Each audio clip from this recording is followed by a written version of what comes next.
Chapter 73. Shopkeeper Ren was shocked by Li Mu.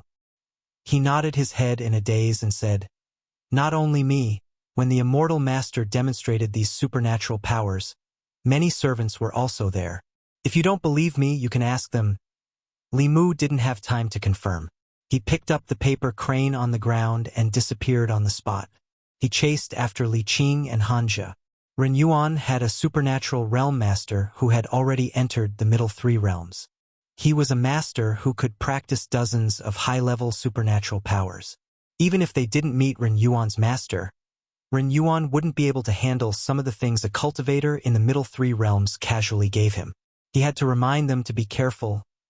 Outside Yangshuo County, in the wilderness, after running for a long time, Ren Yuan stopped. He turned around and looked at Li Qing and Hanja who were chasing after him. He said coldly, "How long do you plan to chase me?" Hanja breathed heavily. He bent down and pointed at him. He said loudly, "Everyone has the right to kill evil spirits and demons. Even if you run to the ends of the earth, you won't be able to escape."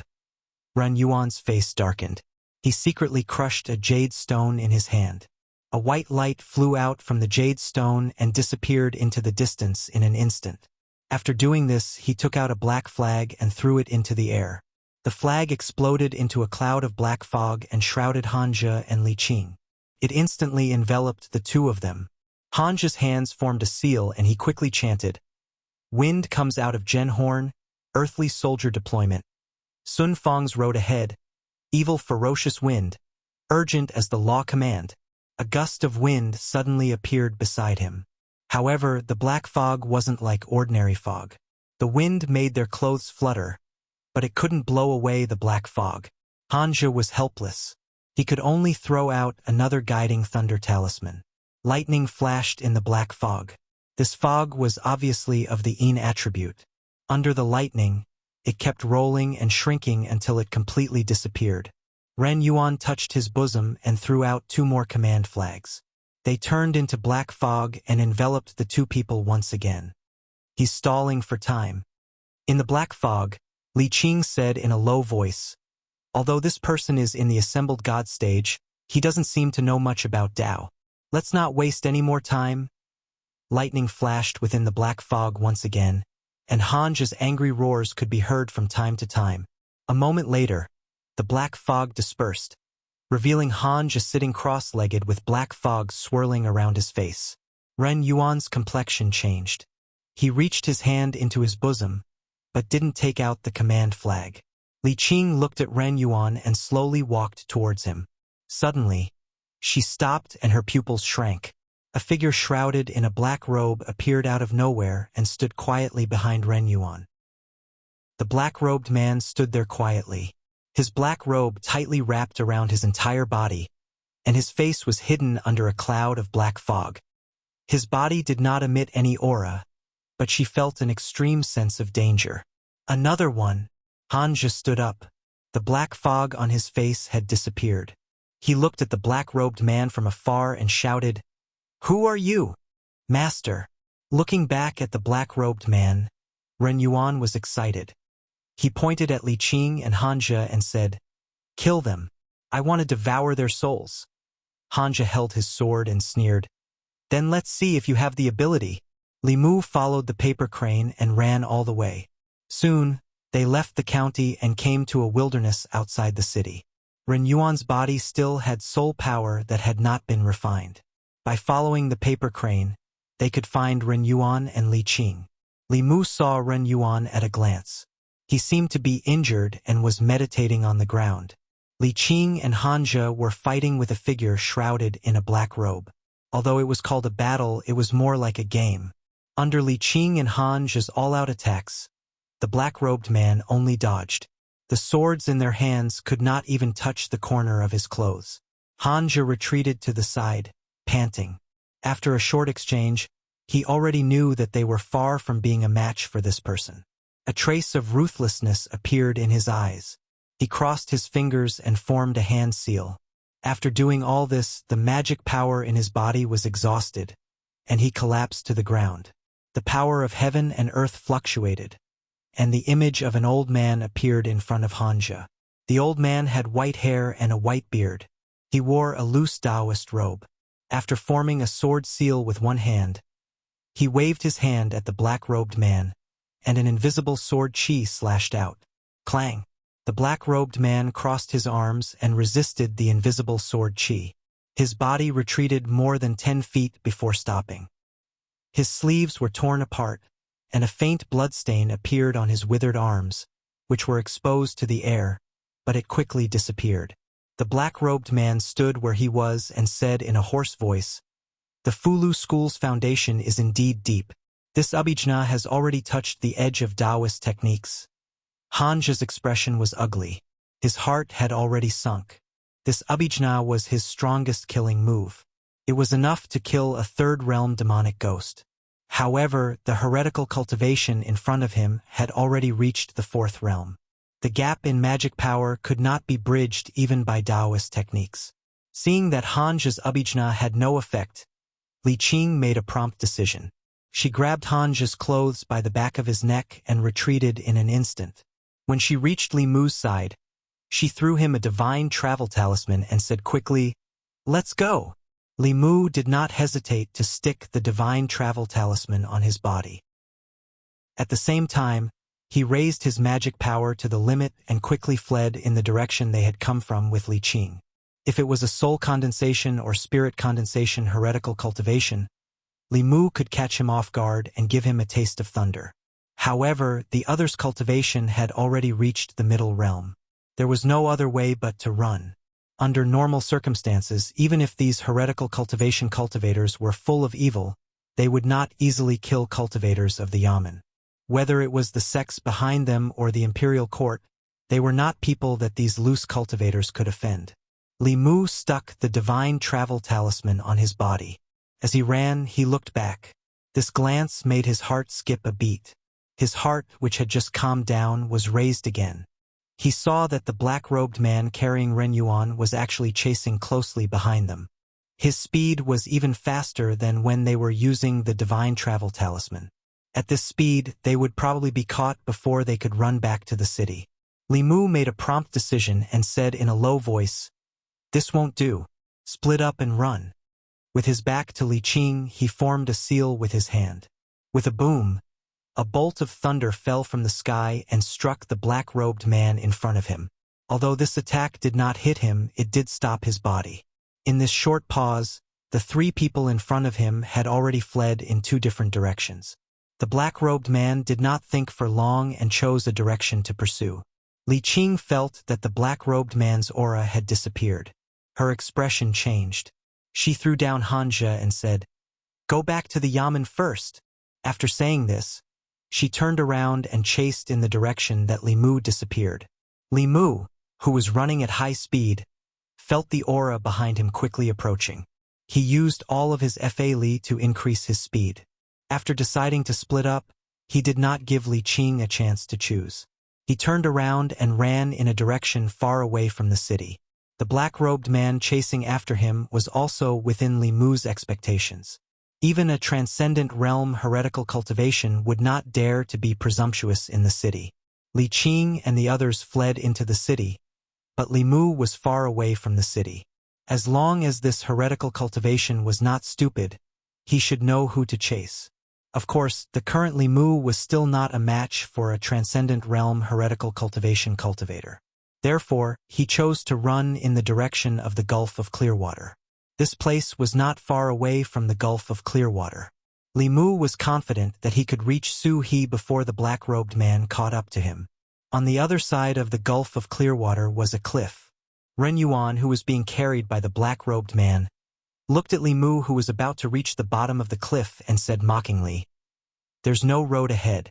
Where can you run to?" Li Mu stopped and stood by the river. Ren Yuan walked over with a cold smile. Just as he took a step, he suddenly felt his whole body turn cold. A cold wind blew from the ground. Unknowingly, a white fog appeared on the surface of the water in front of him. The fog spread very quickly and soon covered a radius of several hundred feet. It was impossible to see anything within a 3-meter radius. Su He's figure appeared beside Li Mu. She looked in the direction of the black-robed man and asked, What's going on? We ran into a transcendent realm heretical cultivation cultivator. It wasn't easy for us to escape here.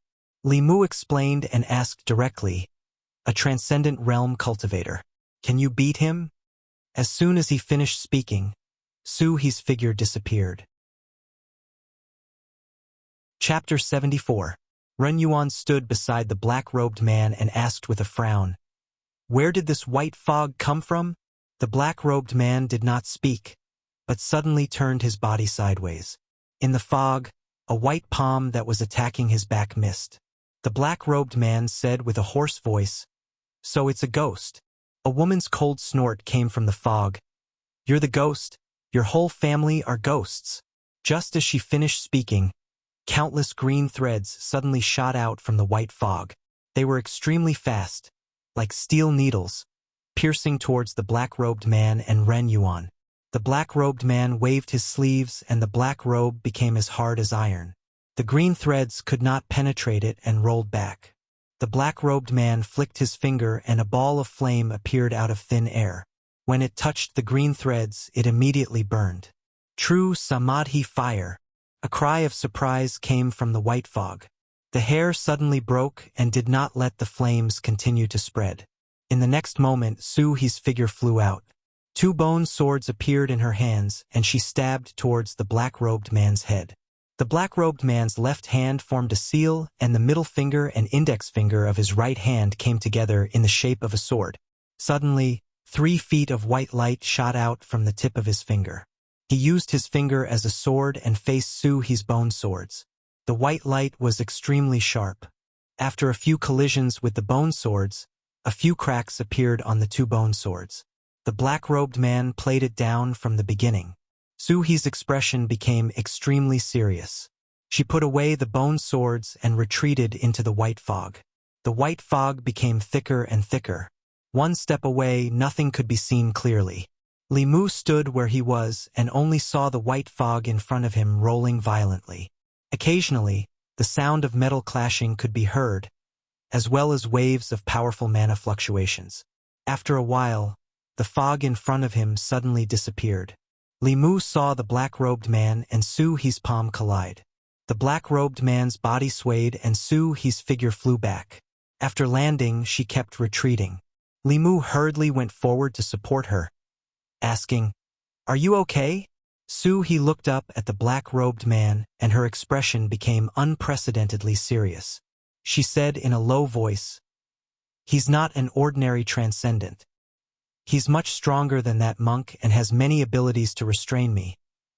Li Mu did not expect this heretical cultivation to be so powerful. His expression changed. He asked, "What do we do? I'm a soul, so I'll be restrained by him." Su He thought for a moment and said, "Let me borrow your body." Li Mu was stunned for a moment and asked, "How do I borrow it?" As soon as he finished speaking, he saw Su He's figure move and directly enter his body. At the same time, Su He's voice sounded in his mind, "Give your body to me first. Don't resist." Only then did Li Mu realize that he had been possessed by Su He. Ghosts were spiritual bodies. Those with high cultivation did not fear the 7 souls of humans. They could invade a person's body and control their actions.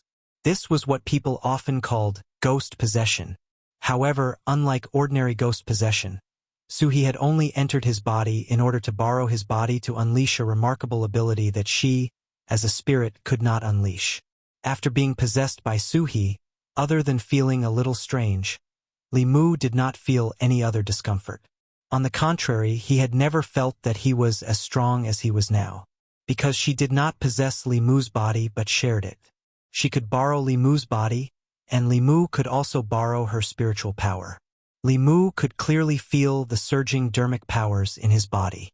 If the lizard spirit and the zombie appeared before him again, he would be able to kill them easily with just a thought. However, at this moment, he could not fight with Su He for control of his body. His consciousness returned to his mind and he completely handed over his body to Su He. This feeling was very strange. He was clearly awake, but he felt like a bystander watching his body perform actions that he had never thought of doing. He controlled Li Mu's body and formed a complicated seal. Suddenly, a bolt of lightning fell from the top of the black-robed man's head. She was a soul body. Even if she cultivated Taoist techniques, she still needed to borrow Li Mu's body to release these orthodox techniques that could restrain demons and ghosts. The lightning was extremely fast. The black-robed man did not dodge, but after the lightning fell, his body did not change at all. However, a tree in the distance suddenly exploded, emitting black smoke. Substitute. Li Mu watched with a heavy heart. The difference between the middle realm and the lower realm was like heaven and earth. They were two completely different realms. The lower realm's spiritual power was weak. Other than Fulu and formations, one could only use some basic techniques. However, after reaching the middle realm, one could cultivate all kinds of mystical Taoist techniques. Treading on water, riding on fire, riding on water, riding on wind, swallowing blades and spitting flames, concealment, and when one was attacked, one could even use substitute techniques to deflect the damage. The gap between the upper and lower realms was almost impossible to bridge. The lightning technique missed. He held Bai in her hand and flew forward to fight the black-robed man. Her bone sword was a ghost item. Cultivators in the divinity realm had all kinds of Taoist techniques to slay demons and ghosts. They were very effective against ghosts. Bai was a proper immortal treasure, so it could prevent her from being restrained by immortal treasures. However, whether it was Taoist techniques, or close combat, the black-robed man was at ease. It was obvious that he still had a lot of energy left. This made Li Mu wonder if he was really in the divinity realm. Perhaps his cultivation was even higher. After a short exchange, Li Mu's body, which was controlled by He, was once again forced to retreat. Li Mu's shoulder was bleeding. He had been accidentally injured by the black-robed man's sword chi. If He had not retreated, his arm would have followed in Yang Guo's footsteps. At the same time, He's voice rang out in Li Mu's mind again. Although this person's cultivation is in the divinity realm, he is definitely not a divinity cultivator. Perhaps he is only a step away from the creation realm. Or perhaps he was originally in the fifth creation realm, but his cultivation level has dropped. We cannot defeat this person. I can only do my best to protect you. Li Mu understood what He meant. He could not defeat the black-robed man, but the other party could not win either. A battle of this level could not be easily decided in a short period of time. And this black-robed man, from the start, was only defending when he fought Li Qing and Hanja. Later on, although he chased after Li Mu, he did not use any Taoist techniques. When he fought with he was also only defending and did not take the initiative to attack. Li Mu could not guess what this person was thinking, just like how he could not see his face under the black robe. He used his all-seeing eye with his current dermic powers. He could see that Ren Yuan was surrounded by resentment and evil aura, while the black-robed man was as calm as a pool of water. There were no ripples in the old well, but it was bottomless. Li Mu was even more shocked. The dermic powers in his body were He's dermic powers. Although Li Mu could not borrow all of it, it was enough to make his abilities infinitely close to the fourth realm. Even so, he could not see through this black-robed man. Wait, Li Mu was suddenly stunned. The dermic powers that he could use now were no weaker than the third realm of the congregate realm. If He let go of her dermic powers and let Li Mu use them, wouldn't his current cultivation be at the fourth realm of the divinity realm? Wouldn't he not be much weaker than the black-robed man? A thought flashed through Li Mu's mind. He suddenly had a bold idea. His greatest flaw now was that his cultivation was too shallow and his dermic powers were insufficient. He could not use those powerful Taoist techniques. He wondered what it would be like to use Taoist techniques at the fourth realm of cultivation. Would he be able to use those Taoist techniques that he could not use because of his lack of cultivation in the past? No matter how powerful that black-robed man was, he was only at the fourth realm. When he only had the spirit-refining realm dermic powers, this black-robed man could crush him with one finger. Li Mu could only accept it. After being possessed by he also had the cultivation of the fourth realm. If he could use He's dermic powers, he would let this black-robed man know what true cruelty was. Chapter 75. In order to use Su He's spiritual power, she had to completely let go of her mind. Li Mu did not know how to send a voice transmission to Su He. He said directly, "Sister Su, release all your spiritual power. I will control the body." Su He asked, "What are you trying to do?" "You will know in a while." After all, he had not tried it before. Li Mu was not very confident. He said, "If the situation is not right, you can take back control of the body." Su He did not reply, but Li Mu felt that he had regained control of the body. At the same time, he could control the vast spiritual power in his body. He looked at the black-robed man and formed the 6-ding jade maiden seal. He said silently, "Descend!" Rumble. Li Mu heard a roar. Countless bolts of lightning descended from the black-robed man's head. Most of the thunderbolts were white, but there were also a few purple thunderbolts mixed in. In the blink of an eye, the black-robed man was submerged. Dust flew everywhere on the ground, and the thunderbolts blasted out a large charred pit. Ren Yuan was sent flying by the aftermath and fainted. The lightning dissipated. At the bottom of the pit, the black-robed man stood up shakily. The black robe on his body had been reduced to strips of cloth, sticking to his body. Some parts were still burning. A ball of black fog exploded from his body, completely enveloping his body. Only then did the lightning and fire on his body gradually dissipate. Li Mu could clearly feel that after one attack, the black-robed man's aura had weakened significantly. He changed his hand seal and said silently, "Army!" Clang. The Bai sword was automatically unsheathed. It turned into a stream of light and instantly appeared above the black fog. The sword hummed and countless sword radiances intersected in the air, slashing towards the ball of black fog. With Li Mu's cultivation of the 3 spirits, he could only barely control the Bai sword from a distance. It was extremely slow and could not be maintained for long. However, Su He's mana was more than 1,000 times more profound than his. At this moment, Li Mu controlled his sword with his will. He controlled his sword from a distance and streaks of sharp sword chi slashed into the black fog. The sound of metal clashing could be heard from the black fog. A moment later, the black fog dispersed, and the figure of the black-robed man appeared again. His clothes were ragged, and although he looked a little disheveled, when the sword chi slashed on his body, it only caused sparks to fly. Couldn't hurt him at all. Chi restriction. Li Mu's expression froze. He finally realized how difficult it was to deal with this black-robed man. The Chi restriction technique was also a profound Taoist divine ability. After mastering it, one's physical body would be able to restrict water, fire, evil, and ghosts. If one cultivated it to a high level, they would be invulnerable to Dharma treasures. This physical divine ability was comparable to the golden body of the Buddhists. However, the Chi restriction technique was the same as the body substitution technique. Even in the middle realm, it was a relatively powerful technique. It was difficult for ordinary cultivators to learn it. This little ability is still not enough. The black-robed man stood there, letting the sword chi slash at him. Although his voice was hoarse, it was quite calm. He didn't even have the intention to attack Li Mu. He just stood there quietly, as if he wanted to test what other abilities he had.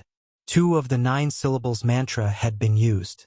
Li Mu hadn't mastered the 3rd fighting formula yet, so he couldn't use it rashly at this moment. He looked at the black-robed man, and the spell in his hands changed again. He chanted in a low voice, "Heaven and earth are boundless, borrow the power of the universe. The power is born from the heart, and it grows endlessly. Heavenly Lord Tai, as the law commands." When the last word was chanted, Li Mu was slightly stunned. In the past, he couldn't finish the incantation, but this time, he actually finished it successfully. At the same time, he suddenly had a mysterious feeling in his heart. Li Mu stretched out his hand and waved. The Bai sword flew back and floated above his head. Clang! After the sound of the sword, the Bai sword split into 2 into 4 into 8.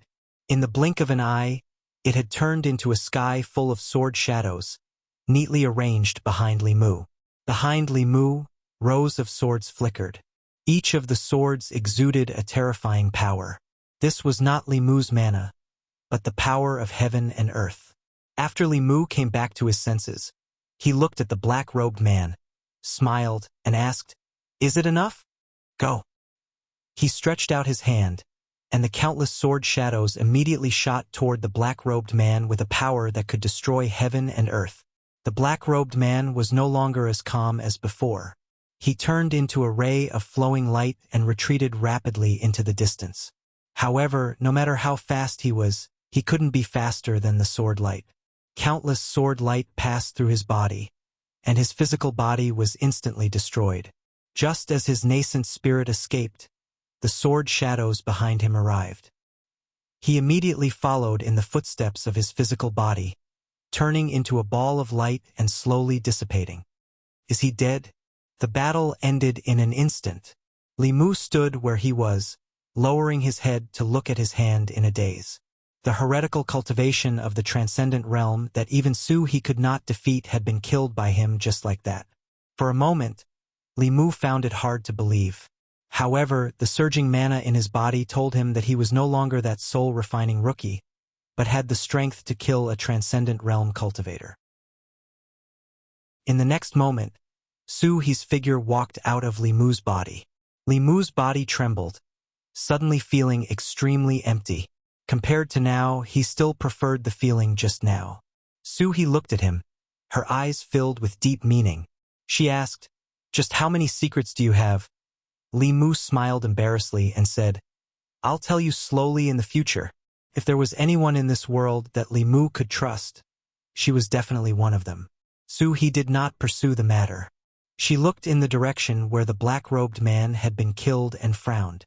She said, "That black-robed man was stronger than I imagined. If he was just an ordinary transcendent realm cultivator, he would have died under your first lightning strike." Li Mu asked, "Was he in the manifestation realm?" He glanced at him and said, "After the middle three realms, each realm is a different heaven. If he was in the manifestation realm, our souls would have been scattered long ago." She looked at the place where the black-robed man's body and soul had dissipated and said, "Now that I think about it, even if he was not in the manifestation realm, he should have been just one step away. Even if I controlled your body, I would not have been able to defeat him. If he had used his full strength, you would have died and my soul would have been scattered. This time, we were truly friends in life and death." Li Mu smiled and said, "No matter what realm he was in, he's already dead." He thought for a moment and said, "There's something else that's very strange." Li Mu asked, "What is it?" He said, "Your last strike just now, although it was powerful and could have destroyed his body in an instant, it should not have been able to destroy his soul." Although he still had doubts, they had seen with their own eyes that the black-robed man had been completely reduced to ashes under Li Mu's 10,000 sword shadows. This could not have been fake. Li Mu had other things on his mind. He looked at He and said, "Sister Su, try possessing my body again." He looked up at him and asked, "The heretical cultivation is already dead. What else do you want?" Li Mu said, "I still want to try a strike and I need to borrow your mana." He did not say anything. She took a step forward and re-entered Li Mu's body. Once again, he felt the majestic mana surging in his body. Li Mu slowly closed his eyes and formed a seal with his hands. He said quietly, "Dao, can?" Just as he said these two words, Li Mu suddenly felt that his body was empty. His figure appeared in front of him again. She looked at him with a face full of fear and asked, "What kind of strike is this?" Li Mu was surprised. "What's wrong?" He patted her full chest and said with lingering fear, "If you had continued reciting just now, my soul would have dispersed directly." Li Mu's expression changed slightly. It seemed that even though he had cultivated to the 4th level, he still could not control the power of the Tao Te Ching. He dismissed the idea of trying and said, "Sorry, I almost harmed you." Suhi's eyes were still full of shock. She said in disbelief, How can there be a strike that even a 4th-level cultivator cannot perform? If this technique is successfully activated, who knows how powerful it will be? If you forcefully activate it, you will definitely suffer a backlash. You must not try it so easily in the future. Li Mu nodded and said, I know. He suppressed the throbbing in her heart. She looked at the unconscious Run Yuan and asked, How should we deal with this person? Li Mu thought for a while and said, First destroy his cultivation, then bring him back to the yamen. He waved her hand and a white light shot into Run Yuan's dantian. She said, I've already destroyed his mana. Let's go. I'll send you away. Li Mu carried the unconscious Ren Yuan and walked out of the Bay of Clear Water with Su He. Dozens of miles away, in a secluded valley in the mountains, a shadow appeared out of thin air. Under the black robe, the shadow smiled and said, Interesting. Chapter 76. At the shore of the Bay of Clear Water, Li Mu carried the unconscious Run Yuan and said to Su He, Why don't you come back with me? I can cook for you every day, and you don't have to be here alone.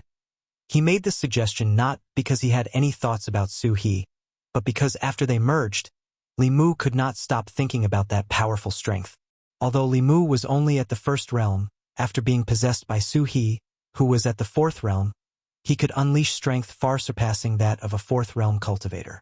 And Su He, as a soul after possessing a body, could also use the spells of the righteous path that she could not use before. The two of them together could complement each other's strengths and complement each other's weaknesses. Su He shook her head, but did not explain anything.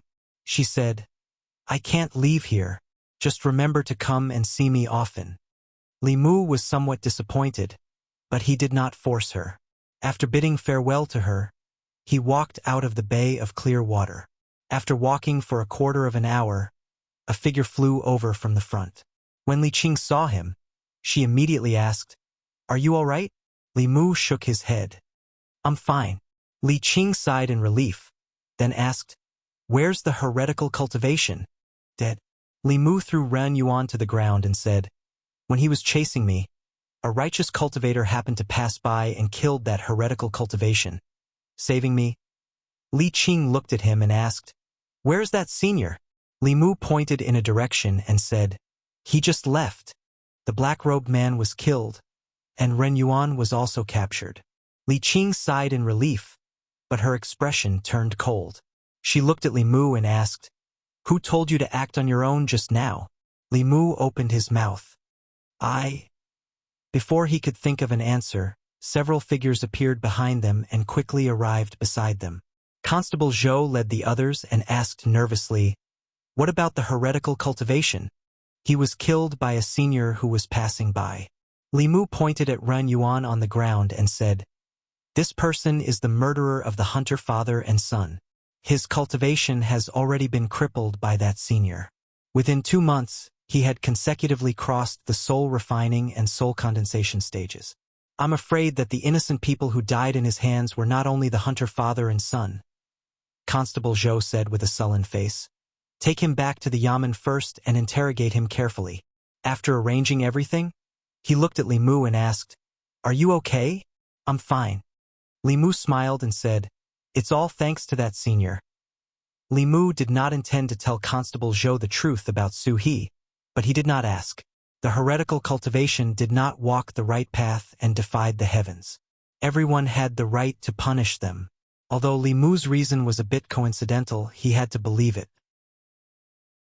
Otherwise, he could not explain how Li Mu, with his insignificant cultivation, could escape from the hands of that heretical cultivation practitioner with the divine ability. There were not many cultivators in the Yangqiu County government to begin with, and there was not a single one in the divine ability realm. Zhang County magistrates were not present, and the other 2 cultivators, apart from Li Qing and Han Zhe, had been seconded to Zhou County 3 months ago. They could not spare any more manpower. After receiving the news, Constable Zhou contacted several other cultivators in the county in the shortest time possible and rushed over. He had been prepared for a fierce battle, but he did not expect it to end so easily. In the county yamen, Old Wang finished recording and looked at Li Mu. He clicked his tongue and said, You're really lucky to be able to escape from a heretical cultivation practitioner of the divine ability realm, Li Mu said. Maybe my luck is better? Old Wang covered his mouth and coughed a few times. He said, That's true. Life is really unpredictable. However, you can escape one trouble, but you can't escape the other. Li Mu was surprised. What other trouble do I have? Old Wang glanced outside. Li Mu looked over and saw Li Qing standing there with her sword in her arms. Her face was cold, like a piece of thousand-year-old ice. On the way back, she did not say a word to Li Mu. Li Mu knew that she was angry. He walked out of the duty room and came to Li Qing. He lowered his head and said, Boss, I was wrong. Li Qing did not look at him. She said coldly, What did you do wrong? Li Mu said honestly, I shouldn't have acted on my own and run away without your permission. Li Qing finally looked at him, her voice still cold. Do you think that just because you've condensed 3 souls, you're very powerful and can fight a heretical cultivation practitioner of the divine ability realm? Li Mu shook his head. No. Li Qing's voice was filled with anger. Then why did you lure him away? Li Mu did not answer directly. Instead, he asked, If I were the boss, what would you do? Li Qing's lips moved. She found that she could not refute Li Mu. She said coldly, Are you the boss or am I the boss? When did it become your turn to ask me? Li Mu sighed. You are. Li Si was right about one thing. Fairies were also women. Since they were women, they had the characteristics of women. For example, when they realized that they could not be reasoned with, they would choose to be unreasonable. He looked up at Li Qing and said, In the situation at that time, if we ran away together, he would have caught up before we could reach the county. If we ran together, only death would await us. If we ran separately, the other side would have a chance to live. I think that my choice was not wrong. Li Qing asked, So you gave the chance to me? Li Mu looked into her eyes and said in a tone that was neither servile nor overbearing, My life was saved by you, boss. My cultivation was introduced to me by you. Even the Bai sword was given to me by you. If I run away without caring about you when I'm in danger, am I still a human? Li Qing met his gaze. Li Mu did not back down at all. Li Qing looked into Li Mu's eyes and finally looked away. She said, In the future, without my permission, you are not allowed to act on your own. Otherwise, I won't have you as my subordinate. This meant that today's matter was over. Li Mu let out a sigh of relief and said seriously, I will listen to the boss in the future. If the boss tells me to go east, I will not go west. If the boss tells me to beat a dog, I will not beat a chicken. Bah! Hanja spat in the distance and scolded angrily, Shameless! Li Qing went to interrogate Ren Yuan. Li Mu hummed a little tune. It seemed that women still liked to listen to good music. Even fairies were no exception. He hummed a few words and suddenly felt something. He looked to the other side and found that Hanja was standing there, looking at him with disdain. Hanja looked at Li Mu in the distance and said disdainfully, Are you still a man to bow and scrape to a woman?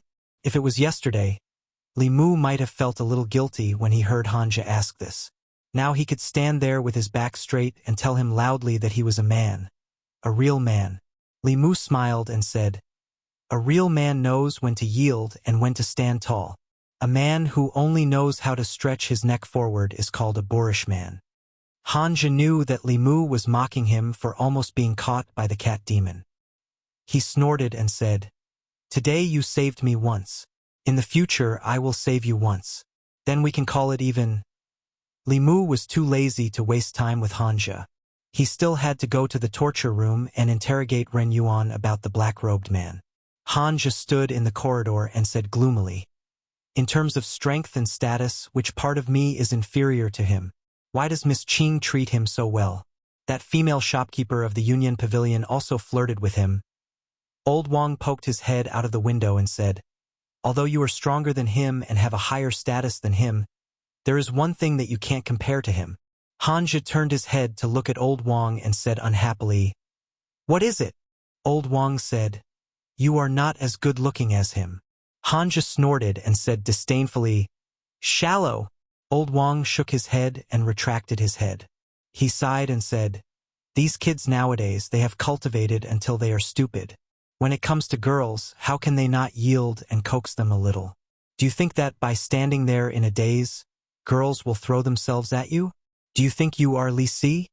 Hanja returned to the torture room gloomily. He saw one of his subordinates and waved at him. The constable quickly ran over and asked, "Boss, what's the matter?" Hanja said, "I want to ask you something. Answer honestly." The constable immediately said, "Boss, please ask.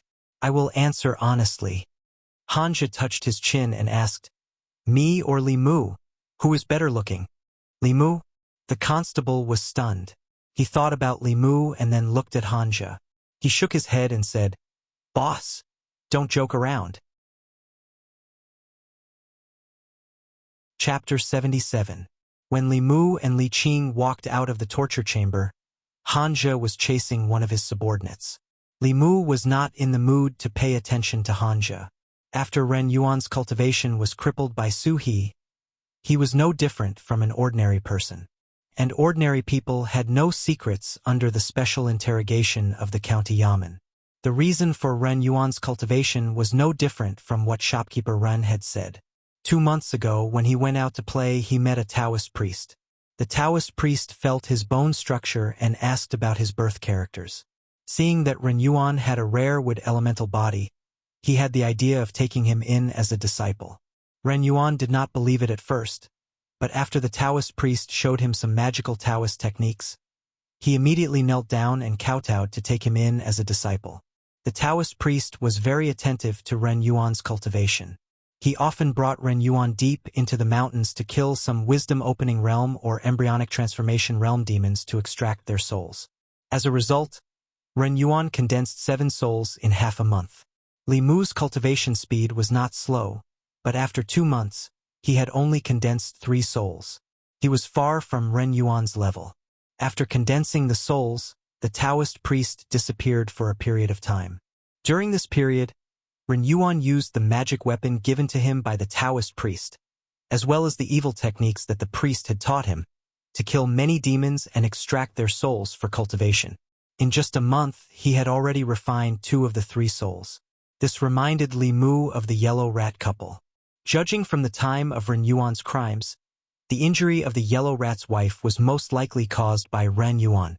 After refining 2 souls, the nearby demons were either killed by him or fled far away. Ren Yuan did not have a new source of souls to replenish. Finally, he changed his target from demons to humans. At first, his targets were only passers-by in Yangqiu County. After killing them and extracting their souls, he threw them deep into the mountains and valleys. Where there were no traces of humans, wild beasts would eat the corpses. As his cultivation increased, he became bolder and bolder. In the end, he reached out to the people nearby. In order not to arouse the suspicion of the government, he first took the souls of the hunter father and son, and then ordered the demon cat raised by the family to suck their essence and blood, creating the illusion that the demon was harming people. If it weren't for the heaven's eye that could see through people's 7 spirits, and if old Wang didn't happen to know that there was such a kind of Fulu, the county government probably wouldn't have suspected him. Ren Yuan had cultivated to such a level in such a short period of time, yet more than 10 innocent people had died in his hands. This made Li Mu sigh in his heart. It was not that there were no shortcuts to cultivation. Although the shortcuts were fast, it was easy to lose one's humanity if one kept thinking about shortcuts. The case had been closed. Old Wang was sorting out the case files related to the case in the guard room. When the Zhang County magistrates came back, they would submit the files to the county town. After the county magistrates approved, Ren Yuan would definitely end up like Zhao Yong, dead in body and soul. Thinking about how Zhao Yong was chosen by the county magistrates because of the so-called fire elemental body, he finally did such an outrageous thing. If it weren't for the wood elemental body, Ren Yuan would never have come into contact with cultivation and would not have ended up like this in the end. Li Mu even thought of himself. However, he was different from Zhao Yong and Ren Yuan. Although he had a pure yang body, he did not do anything to harm people. However, he still suffered an unexpected disaster. He began to understand what Lu Hanyan meant when she said that he was a jinx. This kind of special body bestowed by the heavens was both a blessing and a curse for them. It was the same for the people around them. Old Wang shook his head and said, "Things in the world have always been like this. Blessings and misfortunes, misfortunes and blessings. Who can say for sure?" Li Mu sighed and slowly walked out of Old Wang's guard room. When he walked into the courtyard, he suddenly remembered something. If those people were all killed by Ren Yuan, then the black-robed man, who was Ren Yuan's master, was also guilty in the entire matter. But his crime did not warrant death. After he initiated Ren Yuan's cultivation, he never appeared again. The black-robed man only killed a few demons. Even if those demons did not commit any crimes or harm people's lives, the laws of the Great Zhou protected the people of the Great Zhou. They would never destroy someone's body and soul just because they killed a few more demons. Even if he had already stepped onto the path of cultivation and became an immortal master in the eyes of ordinary people, Li Mu had never felt that he was high above and could casually take the lives of others. What if the black-robed man did not harm anyone? Thinking of this, Li Mu's heart suddenly throbbed inexplicably. This was a throbbing that he did not feel when he killed the dwarf and the lizard spirit. Following the throbbing of his heart, the mana in his body also became chaotic. Feeling the abnormal mana ripples in the courtyard, Han Zhe poked his head out of the guard room. Li Qing quickly walked out of the room. When she discovered the source of the mana ripples, her figure instantly appeared beside Li Mu. She asked worriedly, "What's wrong?" Li Mu shook his head. The throbbing in his heart became even more intense and the mana ripples in his body became even more intense. Han Zhe ran over and his expression changed. He said, "An inner demon." Li Qing's expression was extremely serious. She looked seriously at Li Mu and asked, "What are you thinking about?" Li Mu silently chanted the heart-cleansing mantra and the throbbing in his heart lessened greatly. He said in a low voice, "That black-robed man, Ren Yuan's master, he did not kill anyone." "That's it." Han Zhe looked at him in surprise and said, "You wouldn't have developed an inner demon because of this, would you?"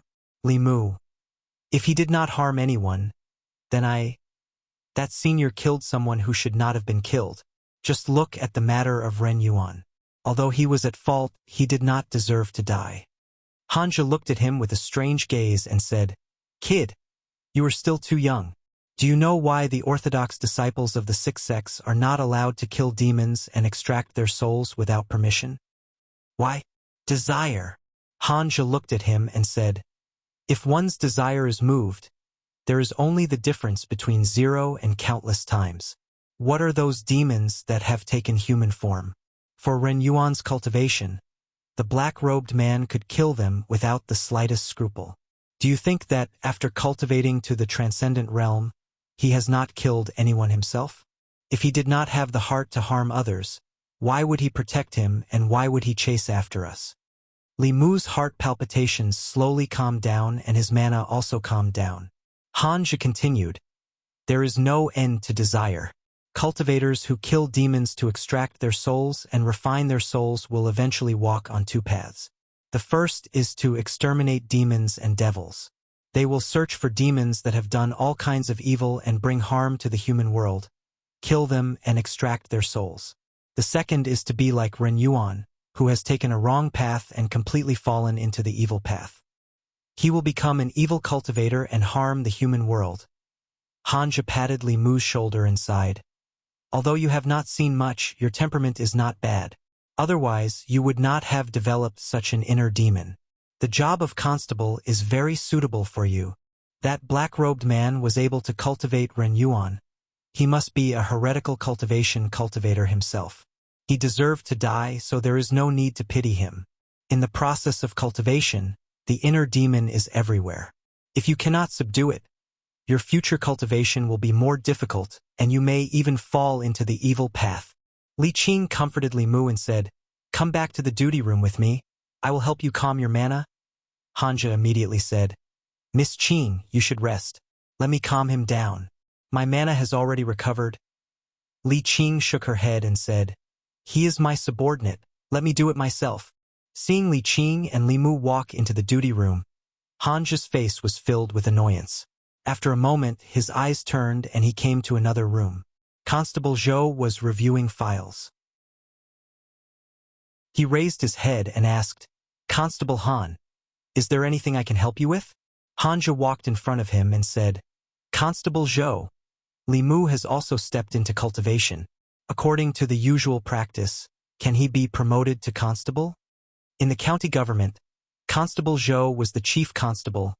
Hanja and Li Qing were sub-constables. Once a constable was promoted to a sub-constable, he would be like Hanja, a small leader with 3 constables under his command. Constable Zhou looked at him and said in surprise, "Why did you suddenly mention this?" Hanja smiled and said, "I am thinking for Li Mu. If he is promoted to constable, his monthly salary will be higher." Constable Zhou thought for a moment and shook his head. "Li Mu has only been cultivating for a few days. At least wait until he condenses his soul." In the duty room, Li Mu and Li Qing's palms touched. After a while, Li Qing took back her hand. Li Mu said, "Thank you, Chief." Li Qing didn't stand on ceremony. She just looked at him and said, "The path of cultivation is extremely difficult. Inner demons often appear. You have to recite the mind-clearing formula you taught me often." Li Mu nodded and said, "I know." It was also the first time he had experienced the horror of inner demons. Li Mu only had a trace of doubt in his heart, but it was infinitely magnified and even affected his basic judgment. If it weren't for Hanja and Li Qing, Li Mu's cultivation in the future would be very difficult.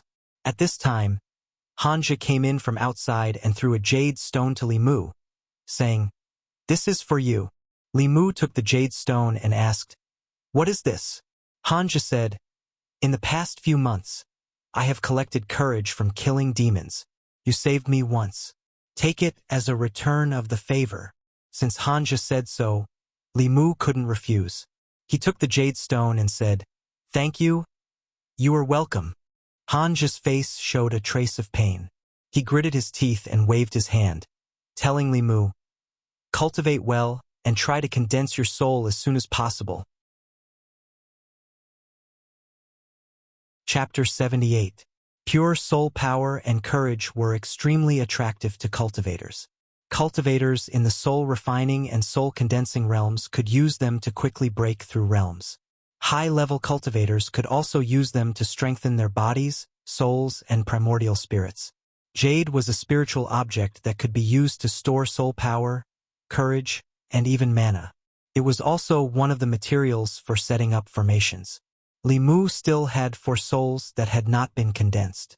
2 of them were the following souls and the other 2 were the reverse souls.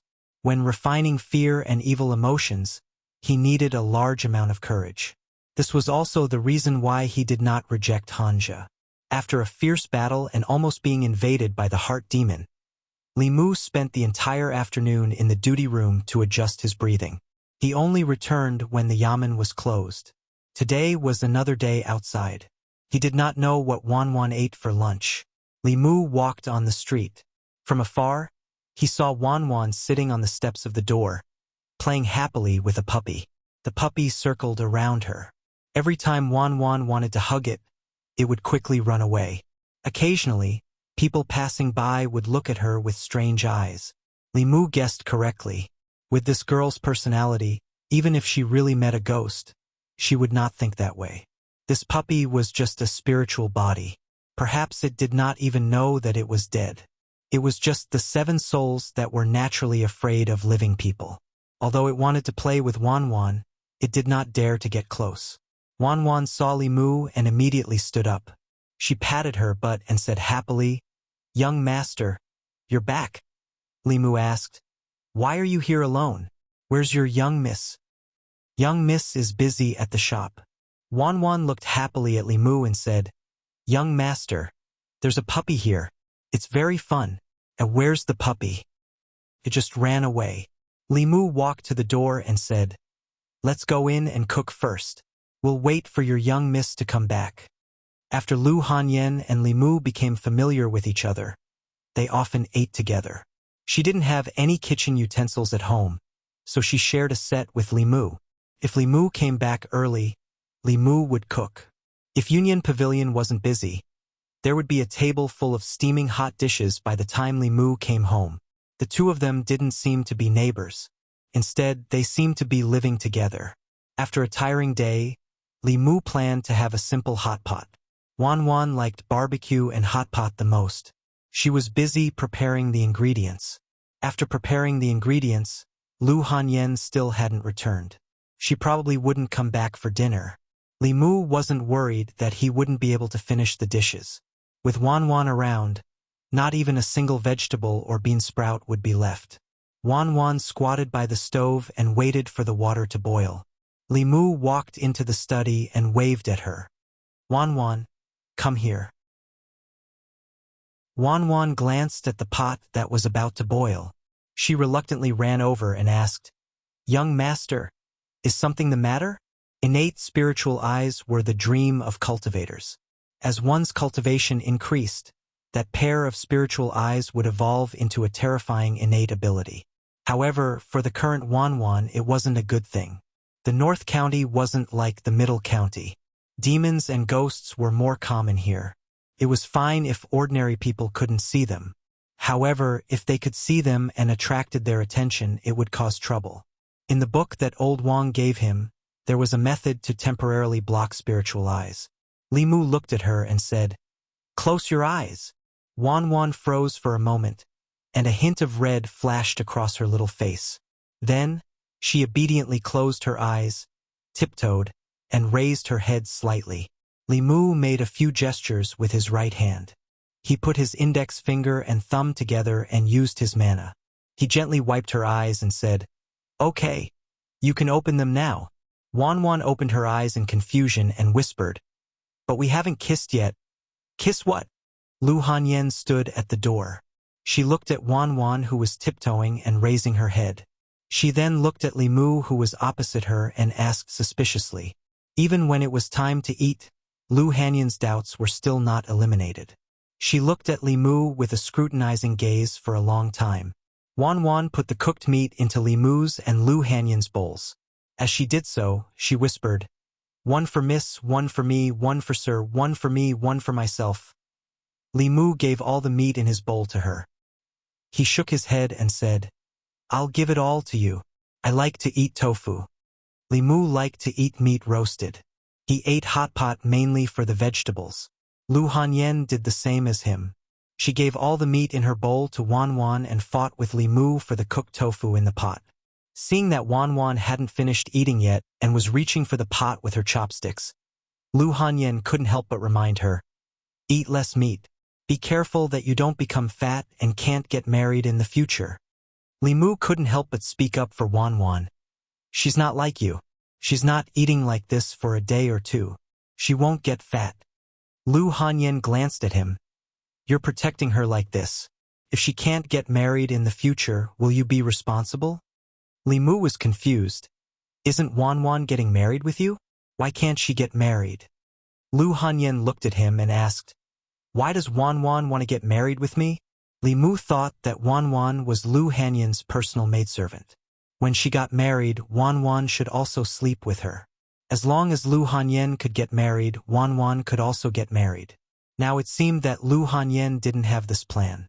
In this way, between her and Li Qing, a certain balance in Li Mu's heart was about to tilt a little. He gave the last piece of tofu to Lu Hanyen and said, "I thought you two would be together forever. I'm not Wan Wan. I started saving up my dowry a few years ago." Lu Hanyen coldly snorted and said, "Isn't it good to be alone? Why should I get married? How do I know if he's after my money?" Lu Hanyen's words were very reasonable. If a man married her, if it wasn't for her body, then it was for her money. Because she was really too rich. Lu Hanyen looked at Li Mu and suddenly asked, "Why do you think Wan Wan and I will get married together?" Li Mu couldn't tell her that it was because he had fantasized about it. He could only say, "I guessed." Without waiting for Lu Hanyen to continue asking, he put down his chopsticks and said, "I'm full. You can continue?" Lu Hanyen looked at his back as he left and then looked at Wan Wan, who was immersed in eating. She suddenly said, "Wan Wan, How about I marry you to Li Mu in 2 years? Wan Wan choked for a moment. She patted her chest and asked in surprise, Miss? Really, really? Lu Hanyen looked at her in surprise and asked, You don't really want to marry Li Mu, do you? Why not? Wan Wan lowered her head and said shyly, Young master can cook so much delicious food, catch ghosts, fight demons, and protect me. I'm willing to marry him. She didn't expect that her little maid would actually have such thoughts. Lu Hanyen put down her chopsticks and looked like she had nothing to live for. After Zhang County magistrates submitted the file on Ren Yuan's case, they received the county governor's verdict in less than 3 days. In order to cultivate, Ren Yuan killed innocent people and extracted their souls. This was not tolerated by the heavenly Tao, so he was sentenced to be executed immediately. Ren Yuan's fate was within Li Mu's expectations. The imperial court had almost zero tolerance for such vicious acts. They killed whoever they caught. Even the 6th realm Dongxian heretical cultivation was killed because of this, not to mention Ren Yuan, who had forcefully cultivated to the 3rd realm. On the day Ren Yuan was executed, Li Mu went to take a look. When the executioner's blade fell, besides the head falling to the ground, his 3 spiritual and 7 physical souls also dissipated in an instant. Shopkeeper Ren knelt on the ground and hugged Ren Yuan's headless corpse. Tears streamed down his face as he said sorrowfully, Cultivating immortality. Cultivating immortality. In the end, he lost his life cultivation. What kind of immortality is this? Li Mu sighed softly, shook his head, and left. The path of cultivation was never a smooth one. Old Wang was right. The weak were prey to the strong. This was the only law in the cultivation world. On this path, one had to fight against the heavens and oneself. If one was not careful, they would be invaded by their inner demons. One wrong step and they would be led astray, and there would be no turning back. This path was full of temptations and dangers. Although Ren Yuan had a 5 elements constitution and was exceptionally talented, if he hadn't chosen this path and had chosen to be an ordinary person, perhaps he could have been a wealthy man for the rest of his life. He wouldn't have ended up like today, with his head falling to the ground and his soul dissipating. When he returned home, Li Mu was still filled with emotions. He recalled his experiences in the past 3 months of cultivation. There were several times when he was in life-threatening danger. Luck played a large part in him being able to survive until now. However, it was impossible for him to have the luck to turn danger into safety every time. Li Mu even wondered if he should listen to Lu Hanyen and wait until he condensed the 7 souls and escaped the crisis of life and death. Then, he might as well stop being a constable and stop cultivating. What was wrong with marrying a wife like Lu Hanyen and living a peaceful and happy life? Li Mu looked at Lu Hanyen, who was bringing the food to the table, and this thought in his heart became even stronger. With such a gentle and virtuous wife, what more could he ask for in life? If he could see this scene when he returned home every day. Lu Hanyen had been angry for several days because Li Mu had stolen Wan Wan's heart. Seeing him standing there in a daze and staring at her without blinking, an inexplicable anger rose in her heart. She said angrily, What are you looking at? Come and help me. If you look again, I'll dig out your eyeballs. Li Mu was stunned. Ah! Lu Hanyen slammed the plates on the table and said angrily, What are you off for? Hurry up and bring the food. It's a break today and you don't have to go to the yamen. Why are you back so late? Don't you know there's someone waiting for you to eat at home? Li Mu looked at Lu Hanyen and secretly swallowed a mouthful of saliva. If he could see this scene when he returned home every day, why should he marry a wife? He decided to cultivate properly. Chapter 79. 3 of the 7 spirits had already been condensed. In the next 3 months, as long as he condensed another spirit, Li Mu would be able to avoid the danger to his life. After thinking for a long time, Li Mu still decided to condense the 4th spirit, the seizing thief. The first spirit of the seizing thief was related to the immune system. A person who lost this spirit would fall sick very easily. Li Mu had the exorcism talisman. It could replace the seizing thief and prevent illness, but it was a temporary solution. If he didn't condense the seizing thief for too long, the exorcism talisman's effect would be minimal. The seizing thief was born from fear. Li Mu had absorbed quite a bit of fear from the demonic ghosts he had encountered before, but he was still far from condensing the spirit. He had also tried to use the method of telling ghost stories to induce fear in the teahouse guests. However, the final result was the same as when he tried to induce grief in the audience. He couldn't induce fear in the guests. The reason was naturally that the fear was only directed at the scenes in their minds and not at Li Mu. If he wanted to condense the seizing thief, he had to find another method. When Li Mu arrived at the county yamen, he realized that Li Qing wasn't there. Zhang Shan and one of Han's constables were gambling. Old Wang was watching from the side. Li Mu patted Zhang Shan's shoulder from behind. Zhang Shan jumped up. When he turned around and saw that it was Li Mu, he patted his chest and heaved a sigh of relief. "It's you, Li Mu. I thought it was the boss. You scared me to death."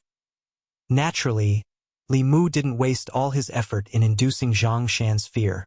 The attraction of emotions had to be like this, face-to-face, and it had to be directed at Li Mu.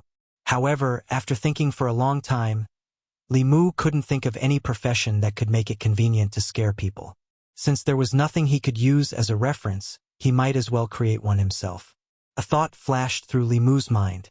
He suddenly had an idea. He was about to walk out of the duty room and go back to discuss it with Lu Hanyan. When he turned around, his vision suddenly went dark. It wasn't because he was dizzy, nor was it because the sky had darkened. It was because a figure was blocking the door of the duty room, almost completely blocking the door. This person was tall and abnormally fat. Chan Miao Miao, the daughter of the county minister whom Li Mu had met before, could be considered as a little bird in front of him. Li Mu thought for a moment and remembered that this person was called Wu Bo, one of the cultivators in the county government. However, 3 months ago, he was seconded to participate in the suppression of the zombie disaster in Zhou County. Today, he appeared in the government office again. "Get out of my way." Wu Bo squeezed in from the outside and rudely pushed Li Mu aside, asking, "Where's Junior Marshal Sisterly?" Zhang Shan put away the dice and said, "The boss is not here." Wu Bo's gaze swept across the room, and then he swaggered out. After he left, Zhang Shan curled his lips and said, "Didn't Fei Bo go to the neighboring county to catch zombies? Why did he come back so soon?" "Shoo!" The constable under Hanja gestured for him to keep quiet and said, "Keep your voice down. If he hears you call him that, you'll have to bear the consequences." "Do you think I'm afraid of him hearing it?" Zhang Shan lowered his voice and whispered, "How did he grow up like this? Even the pigs in my family are not as fat as him." Old Wang chuckled and said, "He grew up like this. It's not up to him." Zhang Shan looked surprised. "What do you mean? Ordinary people can't eat so much to become so fat." Old Wang adjusted to a comfortable sitting position and said, "But there's a kind of body constitution called the body of earth element. This kind of person's 5 elements are all earth, so it's easy for him to absorb the qi of the earth. That's why he grew up like this."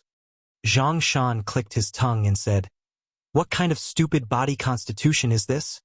"It's not a stupid body constitution." Old Wang shook his head and said, "He is a little fat, but his cultivation speed is faster than that of ordinary people. Many cultivators yearn for such a physique. Don't be fooled by his fat body. In the county government, if County Magistrate Zhang doesn't use the imperial court's treasure, he is no match for him." Zhang Shan was stunned and asked, "Our boss can't beat him?" Old Wang nodded and asked, "Now you know how powerful this kind of body constitution is, right?" Zhang Shan looked down at his bulging belly and said to Old Wang, "I'm also quite fat. Do you think I have a powerful body constitution? Can I cultivate?" Old Wang smiled. "Go to bed early tonight. Everything is possible in your dream." Li Mu listened at the door. According to Old Wang, Chen Miao Miao should also have the body of earth element, which might be the reason why she was fat. Thinking of Zhao Yang's body of fire element, Li Mu seemed to understand why the county magistrate arranged such a marriage for him. The 5 elements promoted and restrained each other. Would promoted fire, Fire promoted earth, earth promoted gold, gold promoted water, water promoted wood. Zhao Yong had the body of fire element. If he married Qin Miao Miao, who had the body of earth element, it would be very beneficial for her. Only considering the body constitution and nothing else, they were indeed a match made in heaven. Just like Li Mu and Lu Hanyan. The difference was that if the body of fire element and the body of earth element were together, it would only benefit the latter. If Li Mu and Lu Hanyan were to cultivate together, it would be the true combination of yin and yang. It would be very beneficial for both of them. From Li Mu's experience in the past few months, although the body of 5 elements was rare, it was not to the extent of being scarce. First, there was Zhao Yong, Ren Yuan, and then there was Wu Bo. The 3 of them had the same body constitution, but their fates were completely different. Rare body constitutions like theirs were very popular in Taoism. Some sects would even calculate the time and send disciples down the mountain to investigate if there were any newborns born nearby. If they happened to find a baby born at a special time, they would make an agreement with the baby's parents that when the baby was 5 or 6 years old, he would go up the mountain to cultivate. The child's family would also receive a lot of compensation. However, the attitude of the imperial court towards this was completely different. Although they would recruit a large number of cultivators every year, in order to maintain their rule and stability, the imperial court did not want too many cultivators to appear. Firstly, this would cause the local fixed population to lose. Secondly, cultivators were not under the jurisdiction of the imperial court and often did things that violated the rules and disturbed social stability. The more cultivators there were, the more it was not conducive to the stability of the imperial court's rule. Therefore, although the imperial court did not stop Taoism in this matter, they also never cooperated. Otherwise, as long as the local government screened the household registers of all the people in the area, they would be able to find all these cultivators with talent. In the Great Zhou, the influence of the various Taoism sects was naturally not as strong as that of the imperial court. If the imperial court did not support them, more than 90% of the cultivation geniuses would be buried like Li Mu and Lu Hanyan. If they did not have the opportunity, they would never embark on the path of cultivation in this lifetime. If not for that accident, Li Mu, as a bailiff, might have married and had children. He might have lived a mediocre life or he might have died in the line of duty. In reality, if not for Li Mu's soul being reborn, he would have already died in the line of duty. When he arrived at the entrance of the Yunyan Pavilion, Li Mu did not think about these things anymore. Earlier at the government office, he had been inspired by Zhang Shan and found a way to collect fear. Since he could scare Zhang Shan and collect anger, he could naturally scare others. He could open a haunted house in Yangqiu County and pretend to be a ghost to scare people. The better the business of the haunted house, the faster he could collect fear. Li Mu was not worried about the problem of customers at all. In this era, there were not many entertainment options.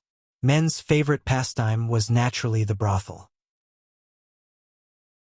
However, not everyone had an invulnerable kidney like Li Si and could treat the brothel as their own home. At the very least, even if their bodies were made of iron, they could not afford to go there every day. After all, they were different from Li Si. They could not let the women in the brothel fall for them. It was precisely because there were no bars, KTVs, cinemas, bookstores, tea houses, theaters, and music halls that the business of the haunted house was so good. Li Mu should be the first person to open a haunted house here. When the time came, he could attract customers at an extremely low price or even for free. After all, he only wanted fear, not to rely on it to make money. Li Mu was not good at opening a shop, so he had to ask Lu Hanyan for help. In the Yunyan Pavilion, Lu Hanyan heard Li Mu's idea and hesitated. Your idea is possible, but would anyone really spend money to have someone pretend to be a ghost to scare themselves? Let's try it first. After people were full and satisfied with their material needs, they liked to seek spiritual stimulation. Disneyland tickets were so expensive, but there were still people coming in waves every day. Li Mu said, I don't know much about opening a shop, so I'll leave it to you. Deduct the expenses from my share. Lu Hanyan nodded and said, Shopkeeper Ren of the Four Seas bookstore sold the bookstore to us today. The location is not bad. If we open a shop there, business should be better, After Li Mu left, shopkeeper Huang walked up and said, "Miss, didn't you just say that you want to make the Four Seas bookstore a branch of the Union Pavilion? We'll talk about it later. This is more important." Lu Hanyan sighed and muttered, "Wan Wan, this is for your future happiness." Chapter 80. From the construction of the haunted house to the renovation to the layout, it would take at least half a month. However, only half of the half-year had passed, so Li Mu was not in a hurry. Leaving this matter to Lu Hanyan, Li Mu put more effort into his cultivation. In the soul-refining realm, he was like a child holding a large blade.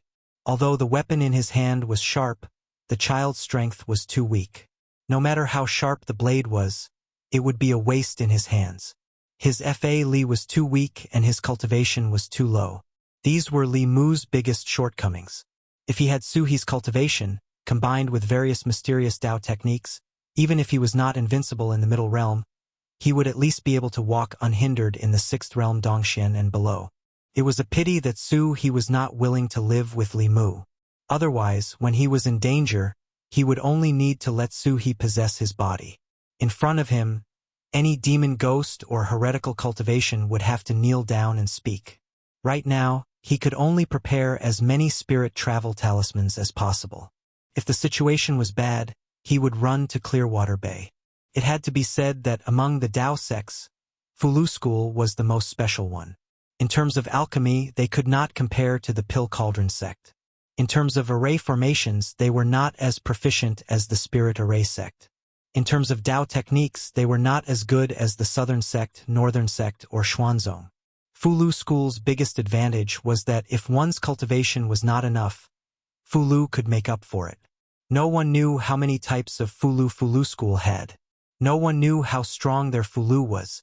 When fighting with the Fulu School's disciples, it was difficult to judge their strength from the surface.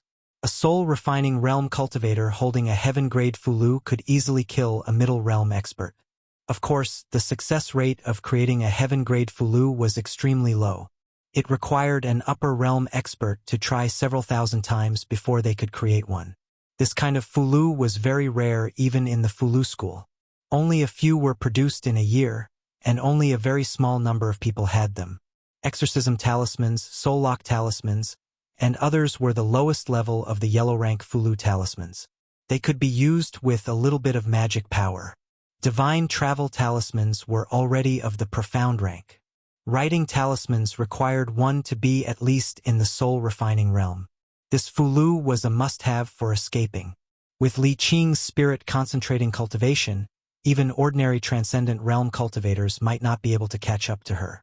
No matter what kind of danger he encountered, as long as Li Mu could reach Clearwater Bay, he would be in an invincible position. Therefore, he planned to ask for a few more from Li Qing in case he needed them. When Li Mu came to the duty room, he only saw Li Qing. He walked into the duty room and said, "Boss?" Seeing Li Mu come in, Li Qing waved her hand and closed the door of the duty room. Li Mu was slightly startled and asked, "Boss, why did you close the door in the middle of the day?" Li Qing stood up and looked at him with a serious face. She asked, "Where did you get the clear heart technique that you taught me?" Li Mu saw her serious expression and asked carefully, Is this very important?" Li Qing took a deep breath and said, "I originally thought that this technique could save me the time to memorize the runes. Yesterday, when I was writing talismans, I found out that it could actually increase the success rate of writing talismans. Do you know what this means?" Li Mu was startled. "What?" Li Qing said seriously. "The higher the level of the Fulu, the harder it is to successfully write it. For a heaven-level Fulu, you can only succeed once after thousands of attempts. In the ancestral court of Fulu School, the number of heaven-level Fulu talismans produced in a year does not exceed 10. Li Mu knew what this meant. It meant that if the people of the Fulu School knew the clear heart technique, they could mass-produce heaven-level Fulu. In the cultivation world, heaven-level Fulu was like a nuclear weapon. It could only be written by powerhouses of the 7th level and above. It could seal one of their divine abilities in the Fulu. The higher the level of the Fulu, the lower the success rate. In the entire Fulu school, the number of heaven-level Fulu talismans produced every year could be counted with 2 hands. If heaven-level Fulu could be mass-produced, then when the time came, everyone in the Fulu school would have a heaven-level Fulu talisman. The soul refining killing divine ability and the spirit concentrating destroying Dongxian would be as simple as eating and drinking. The Fulu school would dominate the 10 continents and no one would be able to stop them, Li Qing said slowly.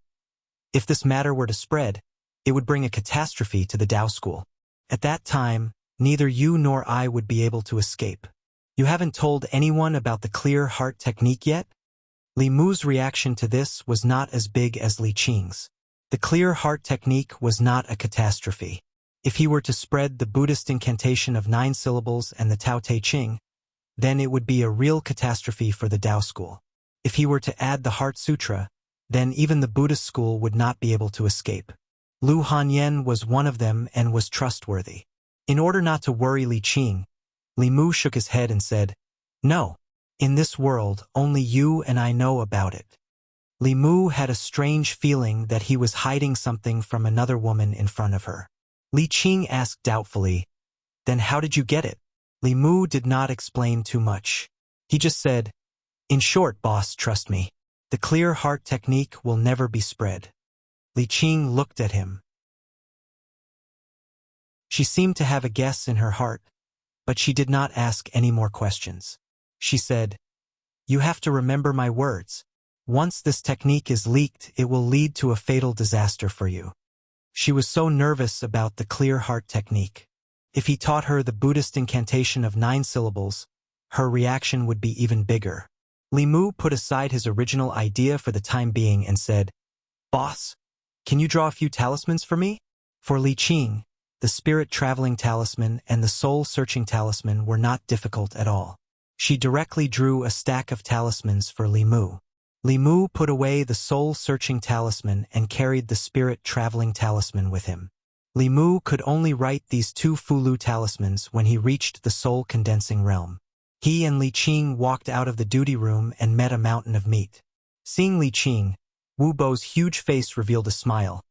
"Junior sister Li, long time no see." Li Qing said lightly, "Senior brother Wu, long time no see." Wu Bo smiled and said, "It's almost noon.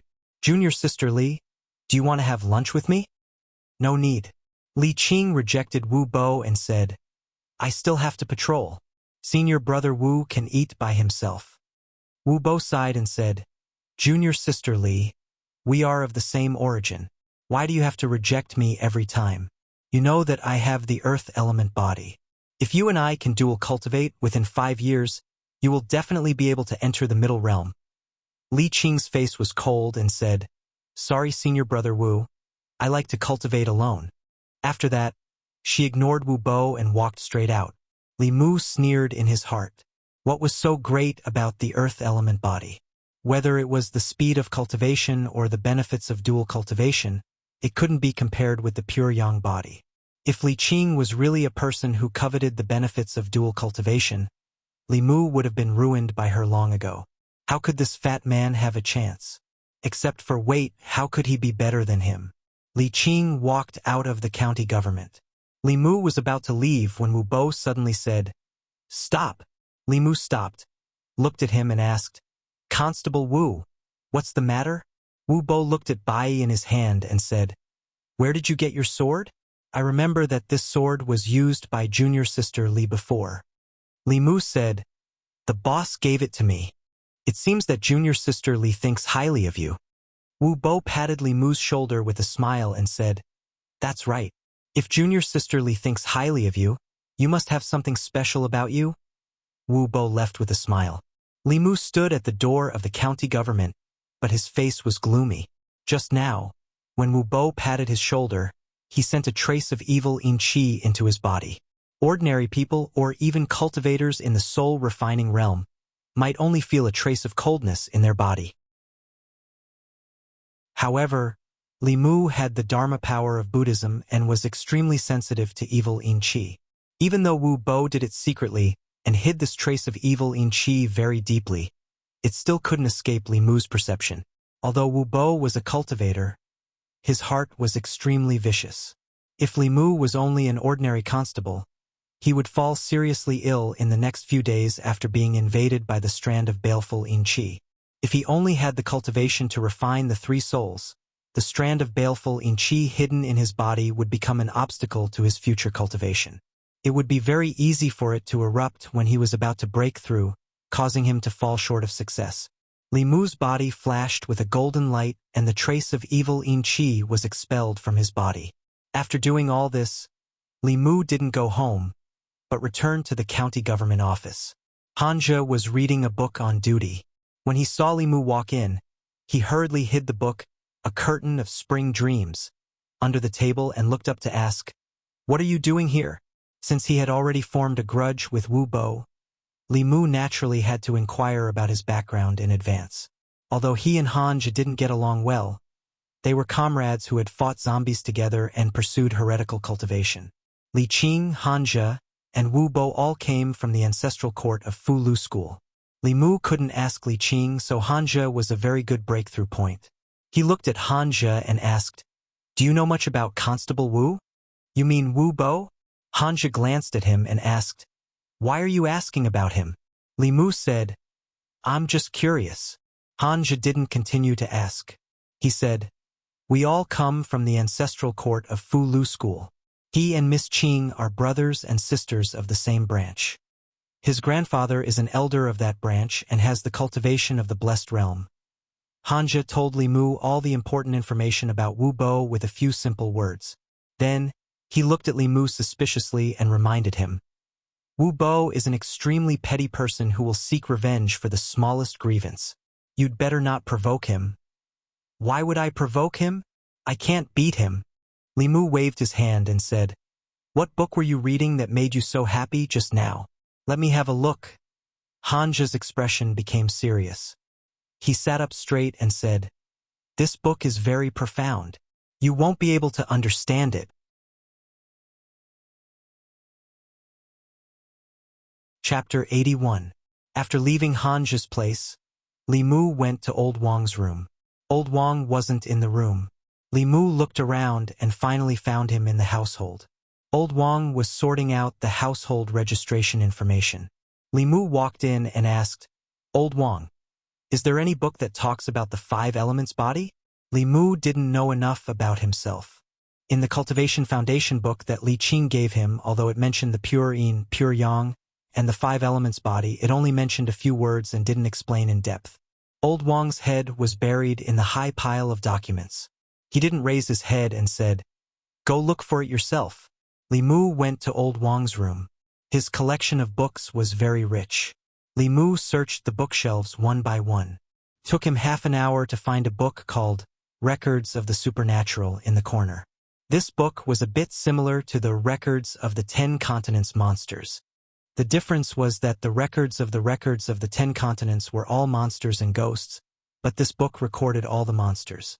The so-called monsters referred to people who were different from ordinary people. Pure yin, pure yang, and the 5 elements body were counted as monsters. In the boundless world, there were all kinds of strange things. In addition, there were people with wings on their backs, people who could control fire, water, and people with natural spiritual pupils. They were all monsters.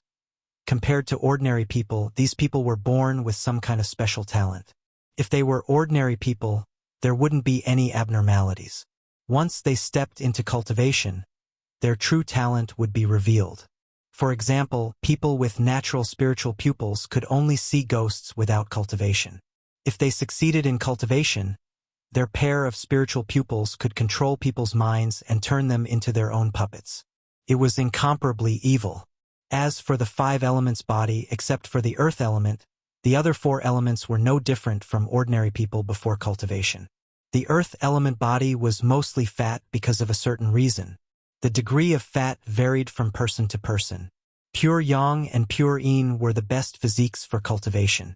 Their advantages were mainly reflected in the speed at which they absorbed the spiritual qi of heaven and earth. They were also the best furnaces for dual cultivation. Dual cultivation with a person of pure yin and pure yang would bring great benefits to one's cultivation.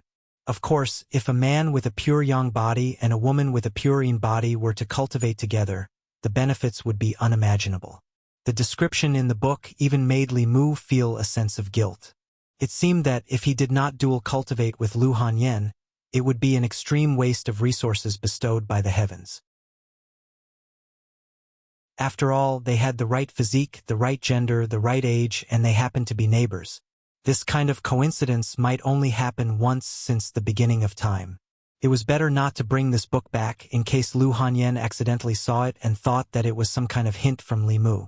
According to the description in the supernatural records, Li Mu had a better understanding of how precious these special physiques were. Wanwan's innate spiritual eyes and some other people who were born with innate magical powers belonged to mutations and were the rarest. Pure Yin and pure Yang bodies were 1 in 10,000. Yangqiu County had a population of more than 100,000, but there might only be a few people with pure Yin and pure Yang bodies, and they would never know. Although the 5 elements body was not as rare as the first 2, there was usually only 1 in hundreds or thousands of newborns. Those who were truly discovered by the various Taoist sects and accepted into the sect were even rarer. In this way, he might meet 1 or 2 5 elements bodies when he patrolled the streets every day. It was just that even they themselves did not know. Li Mu read with great interest. When he flipped to a page, he found that it did not connect to the next page. Before he finished talking about pure Yin, pure Yang, and the 5 elements body, he stopped abruptly and changed to talk about another type of physique. Li Mu picked up the book and found that one of the pages in the middle had been torn out. The person who read the book before did not cherish the book at all. Li Mu shook his head and put the book back to its original place. He flipped through Old Wang's bookshelf and accidentally found a small practical spell in one of the books. As a common low-level spell, the breath control spell was not difficult to learn, but it was very useful. It could effectively hide the mana fluctuations on the body of a cultivator. As long as the cultivator's level was not too much higher than his own, even if they opened the third eye, they would not be able to see through him. After spending another hour to learn the breath control spell, Li Mu left the county office and went to the Yunyan Pavilion. He planned to discuss the construction of the haunted house with Lu Hanyan in depth. Lu Hanyan had no concept of this new type of entertainment, but Li Mu had been there a few times in his previous life, so he had a rough idea of the structure. The sooner the two of them decided on the plan, the sooner they could start construction and condense the spirit. By the time he finished discussing the details with Lu Hanyan, it was already afternoon. Li Mu changed his clothes and talked about books in the tea house for 2 hours. On one hand, he had promised Lu Hanyan that he would keep the customers for the tea house. On the other hand, there was no harm in absorbing more anger. Bai Suzhen violated the laws of heaven. After giving birth to the child, she was taken into the bowl by Fa Hai and suppressed under Leifeng Pagoda. Today, Li Mu was talking about the legend of the white snake. He changed the names of the places and changed the Jinshan temple to other temples so that he would not have a hard time explaining it to Xuandu the next time he met him. Li Mu had been talking about the legend of the white snake for half a month, but he did not finish it. When the story reached a critical point, he habitually stopped and slipped out from the backstage. Going out from the back door of the tea house, there was a deserted alley. Li Mu planned to sneak out to the front of the street when he suddenly heard a voice. What happened to Bai Suzhen and Su Xian? Li Mu raised his head and looked in the direction of the voice. He saw a 15 or 16-year-old girl in white sitting on the wall, swinging her legs and looking at him with her head tilted. Li Mu said, "Today's story is finished. If you still want to hear it, please come earlier next time." The girl shook her head and looked at Li Mu with dissatisfaction. "No, I want to hear it now." As she spoke, her clear and bright eyes suddenly turned into a pair of green vertical pupils. A shape-shifting monster. Li Mu's heart tightened. He immediately used Heaven's Eye and saw through the girl's body. The white-clothed girl sitting on the wall was a snake demon. Li Mu was definitely not a match for a shape-shifting monster. He was silent for a moment. After weighing the pros and cons in his heart, he said, "Since you want to hear it, I'll tell you." The girl said, "Start from the beginning." "I didn't listen to the beginning." Li Mu did not expect that there would be a day when he would be caught on the spot by an audience for cutting off a chapter. However, he was not a match for this snake demon. He could only clear his throat and slowly speak. Bai Suzhen was a snake demon that cultivated for 1,000 years. In order to repay the scholar Su Xian for saving her life in her previous life, she turned into a human and married Su Xian. Fahai told Su Xian that Bai Suzhen was a snake demon. Su Xian was skeptical. Later, Su Xian followed Fahai's method and made Bai Suzhen drink realgar wine during the Dragon Boat Festival. Bai Suzhen had no choice but to turn into her original form. However, Su Xian was scared to death.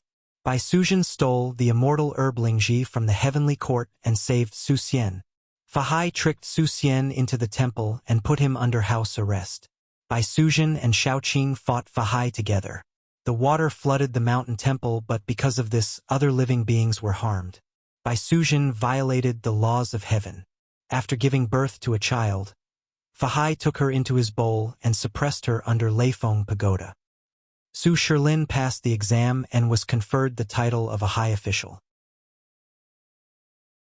He saved his father and mother and finally reunited with his family. The snake demon girl snorted coldly. This Su Xian even harmed his own wife. He really doesn't know what's good for him. Li Mu's mouth was dry. He pursed his lips and asked, "Miss, the story is over. Can I leave now?" "Wait." The girl jumped down from the wall and said, "I want to ask you about someone." Seeing that this snake demon didn't seem to have any evil intentions, Li Mu was slightly relieved. He asked, "Who?" The girl asked, "Have you ever seen a very tall person?" This snake demon was quite beautiful, but she was a little simple-minded. Li Mu said, "There are many tall people. I want to know what he looks like before I can answer your question." "Oh." The girl looked pensive. After a moment, she stretched out her hand and gently touched the void. A light shadow appeared in front of Li Mu. In the light shadow, the appearance of a tall and thin man appeared. Li Mu's heart thumped wildly. The tall and thin man in the light shadow was the lizard spirit that died in Li Mu's hands. The girl approached Li Mu and suddenly said, "Your heart is beating very fast. You've seen him before, haven't you?" Li Mu's face was shocked. He looked at the girl and asked, Is this a spell? Are you a fairy?" Under the effect of the breath concealment technique, as long as the snake demon hadn't reached the fourth realm, even if she opened her heavenly eye, she couldn't see through Li Mu's cultivation. At this moment, in her eyes, Li Mu was just an ordinary person. It was reasonable for him to be shocked by this move. Besides, during the half-month in the theater, Li Mu's acting skills had greatly improved. Although he couldn't be completely flawless, it wasn't a problem for him to deal with this kind of small scene. The girl didn't deny or admit, but she no longer doubted Li Mu. She asked, "He's my subordinate. Have you seen him before?" Li Mu shook his head and said, "Fairy, I haven't." The girl waved her hand again. The light in the air changed and a human face appeared. She asked again, "Then have you seen this person before?" Li Mu looked at the dwarf's face and shook his head. "I haven't." Li Mu secretly complained in his heart. After killing the dwarf, the lizard spirit came. After killing the lizard spirit, a snake demon came. This snake demon was obviously here to avenge the dwarf and lizard spirit. Under normal circumstances, Li Mu couldn't possibly be a match for this snake demon. He absolutely couldn't expose himself. The girl looked at Li Mu's eyes. Her vertical pupils appeared again. She asked softly, "You really haven't?" Li Mu's heart shook. If he hadn't chanted the clear heart mantra in time, he might have been bewitched by her. His heart was calm, but a confused expression appeared on his face. He muttered, "No. Looks like I can only ask someone else." The snake demon no longer paid attention to Li Mu. She slowly walked out of the alley and came to the main street. A snake demon in human form. Who knew what kind of trouble it would cause in the county? He had to report it as soon as possible. Li Mu followed her to the main street. In the distance, he saw a moving mountain of flesh on the street. Suddenly, he had an idea. He said, "That's our county's constable. You can ask him. Maybe he'll know. P.S. I've started writing for more than a month. I haven't had much interaction with the readers. Today, I want to have a simple chat with everyone. I'm not a content author. From history to fantasy to xianxia, I want to write about everything. I want to try everything. I had the idea for Immortal Official of the Great Zhou 2 years ago. The final implementation was in the last half a year. The world of this book is taken from records of the 10 continents within the sea and natural history. The background is a fictitious fantasy setting of strange stories from a strange tale, and Confucius does not speak. I want to write some interesting stories and some interesting people in this kind of setting. A greedy and gambler bailiff who is loyal to justice. The most lecherous and affectionate prodigal son. A cowardly and timid county magistrate who is awe-inspiring and righteous. A monk Zhu and who likes to transcend souls physically. A fair-skinned and beautiful rich woman who has her own maid. A superior who wholeheartedly cultivates and is extremely protective of her own people. A little fox who thinks about how to repay kindness all day long. As for the main character, Li Mu, he's the same as most of us. He's good-looking, greedy, and afraid of death. His heart is open to the sun, and he has reverence for life. Although he's occasionally despicable, he also has his own adherence to justice. He can make mistakes, but he can also grow. He's an ordinary person who does extraordinary things. I'd like to thank all the new and old readers for every recommendation and every tip in the past month. I hope that in the days to come, Li Mu's story will bring you more joy and accompany you further.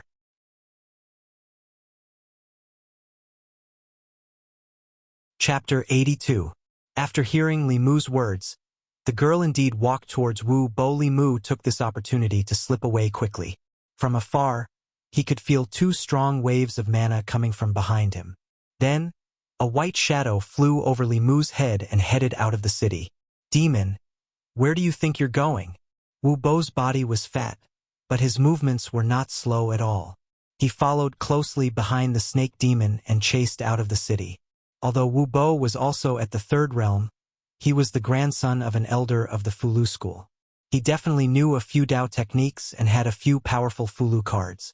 Even a 4th realm demon cultivator might not be able to gain much of an advantage against him.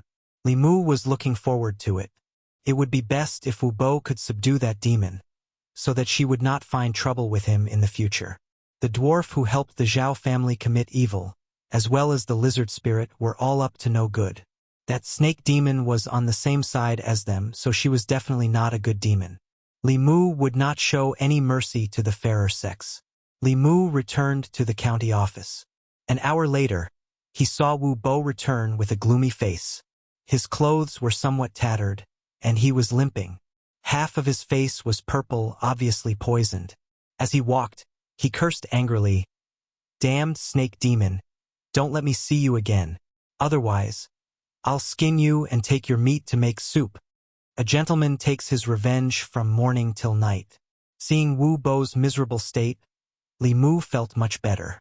This damned fatty dared to use underhanded means against him, and even dared to snatch from him. Li Mu coughed and hurriedly threw those thoughts to the back of his mind. Constable Zhou walked out of his room. When he saw Wu Bo, he was shocked and asked, "What happened? How did you end up in such a sorry state?" Wu Bo's face was gloomy as he said, "I met a transformed snake demon. I chased her out of the city and fought with her for a long time. In the end, I still let her escape." Constable Zhou was aware of Wu Bo's strength and could not help but ask in surprise, "What's so formidable about that snake demon? To actually be able to escape from your hands? Let's not talk about this for now." Wu Bo looked at Constable Zhou and said, "The snake demon's venom is extraordinary. Even I can't resist it directly. There are no pills in the yamen that can dispel poison and heal wounds. The snake demon has been severely injured by me and can't run far. It must be hiding somewhere to heal its wounds. After I dispel the snake venom in my body, I'll go look for it. When I find it, I'll personally extract its soul and refine it." The fact that the snake demon was able to escape from Wu Bo's grasp was somewhat out of Li Mu's expectations. He returned to the duty room and carefully analyzed the possibility that the snake demon had found out about him. Although only Su He knew that he had killed the lizard demon, If the lizard demon was able to find out about him through the Zhao family's matter, the snake demon might be able to do the same. Li Mu did not have Wu Bo's ability. Without Su He by his side, he was no match for the transformed snake demon. As the saying goes, take her life when she's sick. The snake demon had been injured by Wu Bo and was at its weakest. If Li Mu could find her, he could not only get rid of the scourge for the people, but also get rid of the hidden danger for himself. He could also take her spirit to cultivate. It was simply killing 3 birds with 1 stone. When Wu Bo fought, Li Mu would take advantage of the situation. This was to prevent him from benefiting when Wu Bo's injuries were healed. Li Mu was naturally no match for the snake demon in its peak condition. However, the same could not be said for a severely injured snake demon. Even if he could not defeat it, Li Mu could still run away. After checking his inventory of spirit travel talismans, Li Mu slipped out of the yamen. He followed the direction that the snake demon had fled and chased it out of the county. The demon hunting talisman in his hand emitted a faint light and guided Li Mu to a forest outside the city. The forest was a mess. There were fallen trees everywhere. There were countless large pits on the ground, with wisps of black smoke still rising from them. It was obvious that a fierce battle had taken place here not long ago. The demon hunting talisman was useless here. If he continued forward, he would be deep in the mountains that stretched for hundreds of miles. There were countless low-level demons in the mountains. An ordinary demon hunting talisman could not accurately find the injured snake demon. Li Mu searched the ground and finally found a white scale. The scale was very small. Li Mu wrapped the snake scale in the demon hunting talisman. He folded the fulu into the shape of a paper crane and threw it into the air. The paper crane slowly flapped its wings and flew in a certain direction in the mountains. Without the snake demon scale, the demon hunting talisman would lose its effect in a place where there were many low-level demons. However, with the snake demon scale, it could lock onto the snake demon's aura and find her location. Li Mu followed the demon hunting talisman and traveled through the mountains. As long as he did not go too deep, he did not have to worry about encountering powerful demons. According to Wu Bo, the snake demon had been severely injured by him and could not have run far. If not for Wu Bo being poisoned and not daring to delay, Li Mu would not have had the chance to pick up the loot today. The demon hunting talisman flew for only 15 minutes before it stopped somewhere in the mountains. Li Mu stopped in his tracks. He was on high alert and secretly stuck 2 spirit travel talismans on his legs. He stood on a tree and looked down. After looking around a few times, he finally found a white figure in the grass. Li Mu walked over carefully and saw the girl he had seen just now lying in the grass, motionless. He held the bai sword tightly and walked over step by step. The girl in the grass was still motionless. Li Mu raised his sword but did not bring it down for a long time. Although he knew that the other party was a snake demon, what he saw was a girl about the same age as Wanwan. Li Mu could not bring his sword down no matter how hard he tried. A human's life was a life and a demon's life was also a life. As a bailiff, Li Mu could not treat a human's life like grass, and similarly, he could not treat a demon's life like grass. He decided to make things clear first.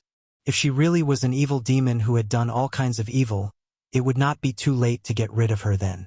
Li Mu picked up the branch again and poked the girls, but, saying, "Wake up!" The girl frowned and slowly opened her eyes. When she saw Li Mu, her expression became angry and she shouted, "So it was you. You lied to me." She used her hands to support her body and struggled to sit up, but she fell back into the grass. Seeing that she was seriously injured and could not even stand up, Li Mu heaved a sigh of relief and said, "Let me ask you a question." The girl looked at Li Mu with a fierce gaze and said coldly, "If you want to kill me, then kill me. Stop talking nonsense." Li Mu thought for a while and threatened, "If you don't speak, I'll take off your clothes first." This sentence was clearly more threatening than killing her. A trace of fear appeared on the girl's face and she said angrily, "You dare!" Li Mu did not waste any more words with her and asked directly, "Why are you looking for the dwarf and the lizard? You really have seen them before." The girl clenched her silver teeth and said hatefully, "Father was right. Humans are all liars. I shouldn't have believed you. Li Mu glanced at her and said, "Hurry up and speak." The girl was clearly worried that Li Mu would do something overboard to her. She closed her eyes and said, "They are my subordinates, but they broke the rules of my subordinates and harmed people everywhere. I want to find them and clean them up." Li Mu was stunned for a moment and said, "You still want to lie to me?" The girl looked at him with disdain and said, "Only you humans would lie." Li Mu asked suspiciously, "You really didn't lie to me?" The girl snorted coldly. "If I lie to you, I'm a dog." Li Mu said, "Swear." Worried that Li Mu would really take off her clothes, the girl pointed to the sky and said, "If I lied, then let me become a dog." Humans had 7 souls. After cultivation and refining, the 7 souls and 7 emotions would be hidden in the body and not appear outside. Although demons also had souls because they did not know how to refine their souls, Li Mu could see the emotions of demons that had taken human form. When the girl was swearing, Li Mu used his heavenly eye and did not find any fluctuations in her emotions. This meant that she was not lying. Li Mu awkwardly put away Bai and said, "Miss, if I say that this is all a misunderstanding." The girl did not respond. After saying these words to Li Mu, she used up all her strength and fainted again. What a sin! Li Mu almost wronged a good demon. He wanted to slap himself. He sighed, walked over, picked up the girl, and slowly walked out of the mountain Bay of Clearwater, in a small house covered by an illusion. Suhi was reading when she saw Li Mu carrying a girl in. She said in surprise, "What did you do to this snake?"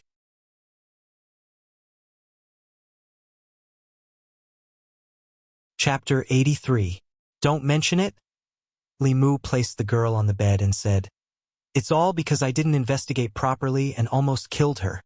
Suhi walked over and glanced at the girl, saying, "She's heavily injured." Li Mu held the girl's hand and silently chanted the Heart Sutra, transferring the Buddha's light into her body. The Buddha's light from the Heart Sutra was different from other sutras. It had a miraculous effect on healing injuries. As the Buddha's light poured into her body, the girl's brows gradually relaxed. After her eyelashes trembled, she slowly opened her eyes. The moment she opened her eyes, she saw Li Mu and was shocked. She curled up her body and retreated to the corner. She covered her chest with her hands and looked at him in horror. "What are you doing?" Li Mu retreated and waved his hand, saying, "Don't worry, I'm not Su Xian. I'm not interested in snakes." The girl still did not let down her guard. She clenched her teeth and said, "You humans are all liars." Li Mu sighed. This time he had indeed embarrassed the humans. The black-robed man's matter was because he was too cautious and worried about accidentally killing people. He was almost invaded by his inner demon and fell into a trap. This time, the snake demon was not cautious enough and almost killed a good demon by mistake. He even made her misunderstand the entire human race because of him. Li Mu stood by the bed and looked at her, explaining, "The dwarf wanted to kill me and was killed by me. The lizard spirit wanted to avenge the dwarf and also died by my hands. I thought you were an evil demon like the lizard spirit, so I tricked you into provoking that person. This was all a misunderstanding." The trust between the two had already collapsed. The girl was still wary of Li Mu. "I don't believe you." Li Mu formed a seal with one hand and pointed to the sky, saying, "I can swear a Tao oath. If what I said just now was false, let me become a dog." The girl stared at him in a daze, the wariness in her eyes dissipating a little. Although she was a demon, she also knew that human cultivators did not dare to violate a Tao oath. Moreover, he had made such a heavy oath. He should not be lying to her. Li Mu saw that she believed him, so he struck while the iron was hot and said, "Give me your hand. I'll help you heal first." The girl thought for a moment and recalled the feeling just now. She tentatively stretched out her hand. Li Mu held her hand again. Her hand was very cold. Li Mu once again drew out the Buddhist light and continued to send it into her body. A satisfied expression appeared on the girl's face, and she found that her injuries were slowly recovering. A moment later, Li Mu released his hand and said, "Now you should believe that I'm not trying to harm you, right?" If you want me to believe, the girl rolled her eyes and said, you have to continue healing me. Li Mu didn't have much Buddhist magic left. He had already used up more than half of it and was a bit tired. However, since the young woman had spoken, he reached out again. After all, he was the one who caused all this trouble and almost caused her to lose her life. Li Mu owed her too much. Even if he had to squeeze out the last of his spiritual energy, he had to satisfy her. So comfortable. So warm. Continue. Don't stop. A moment later, the girl bathed in the Buddhist light and fell into a sweet sleep. Li Mu wiped the sweat from his forehead. When he stood up, his legs gave way and he almost fell. He caught him in time and said, you're just too kind. I have to take responsibility for the trouble I caused. Li Mu sighed and looked at He. He asked, is it convenient for her to heal here? He waved her hand. What's inconvenient about it? I've been alone for too long, and I'm looking for a companion. Li Mu asked again. No one will find her with the demon-seeking talisman, right? He said, don't worry. This illusion has the effect of concealing one's aura. Even if there's something on her body, they won't be able to find here. With He around, Li Mu was completely relieved.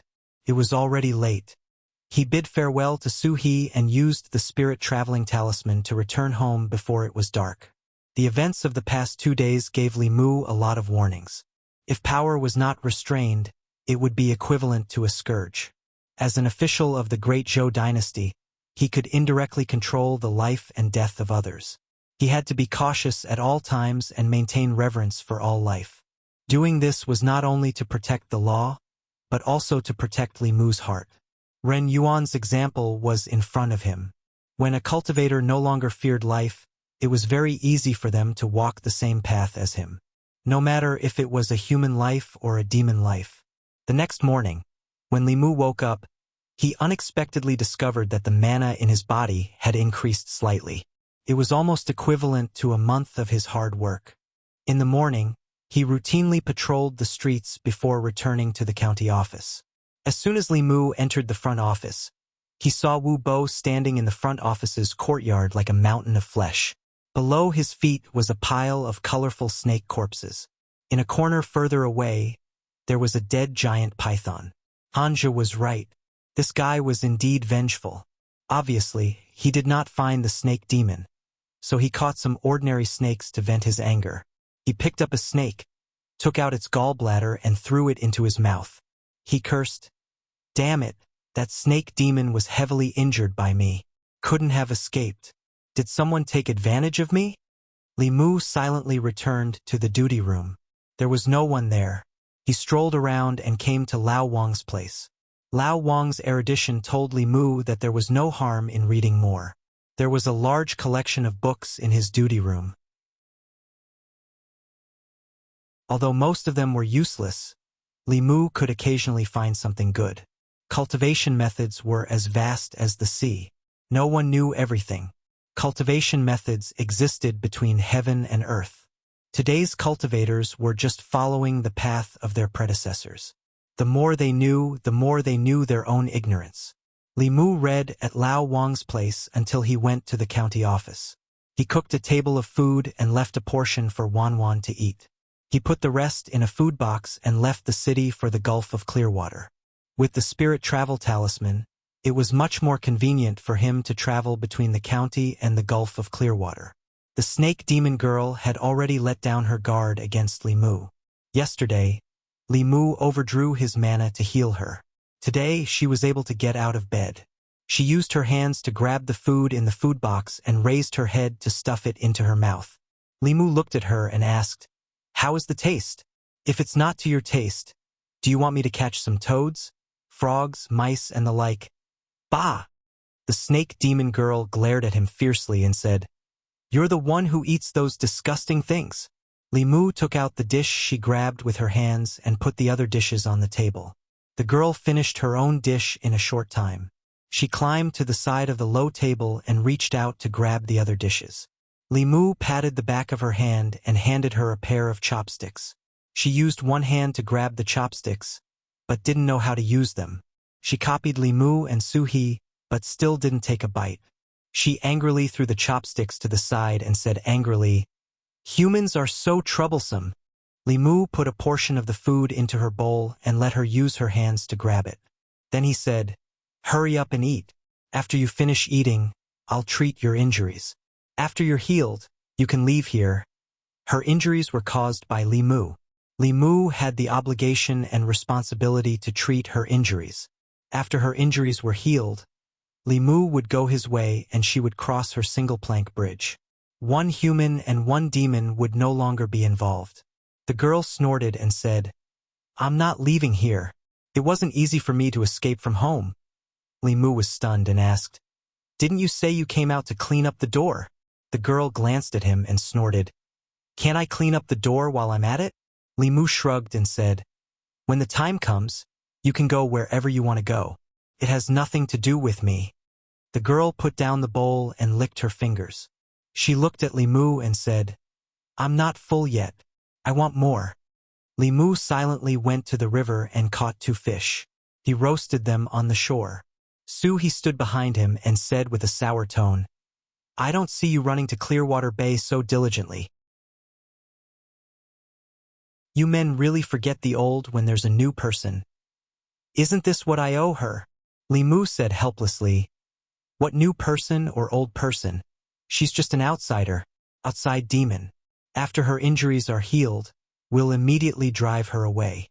The snake demon girl poked her head out of the window and snorted, "I heard it all." Su He waved her hand and the window closed from the outside. The girl seemed to have hit her head. Ouch! She didn't move anymore. Su He looked at Li Mu again and said with satisfaction, "She's an outsider. Then I'm an insider?" To be precise, she was an insider. However, this word didn't sound very nice. Li Mu didn't continue Su He's words. A female ghost who had been single for 20 years would tease people one after another. Ordinary people wouldn't be able to resist. Li Mu said sincerely, "We're friends who have been through life and death. How can that little snake compare to us?" The window of the small house opened from the inside. The snake demon girl said unconvinced, "Who are you calling small? When I turn into my original form, I'm bigger than you."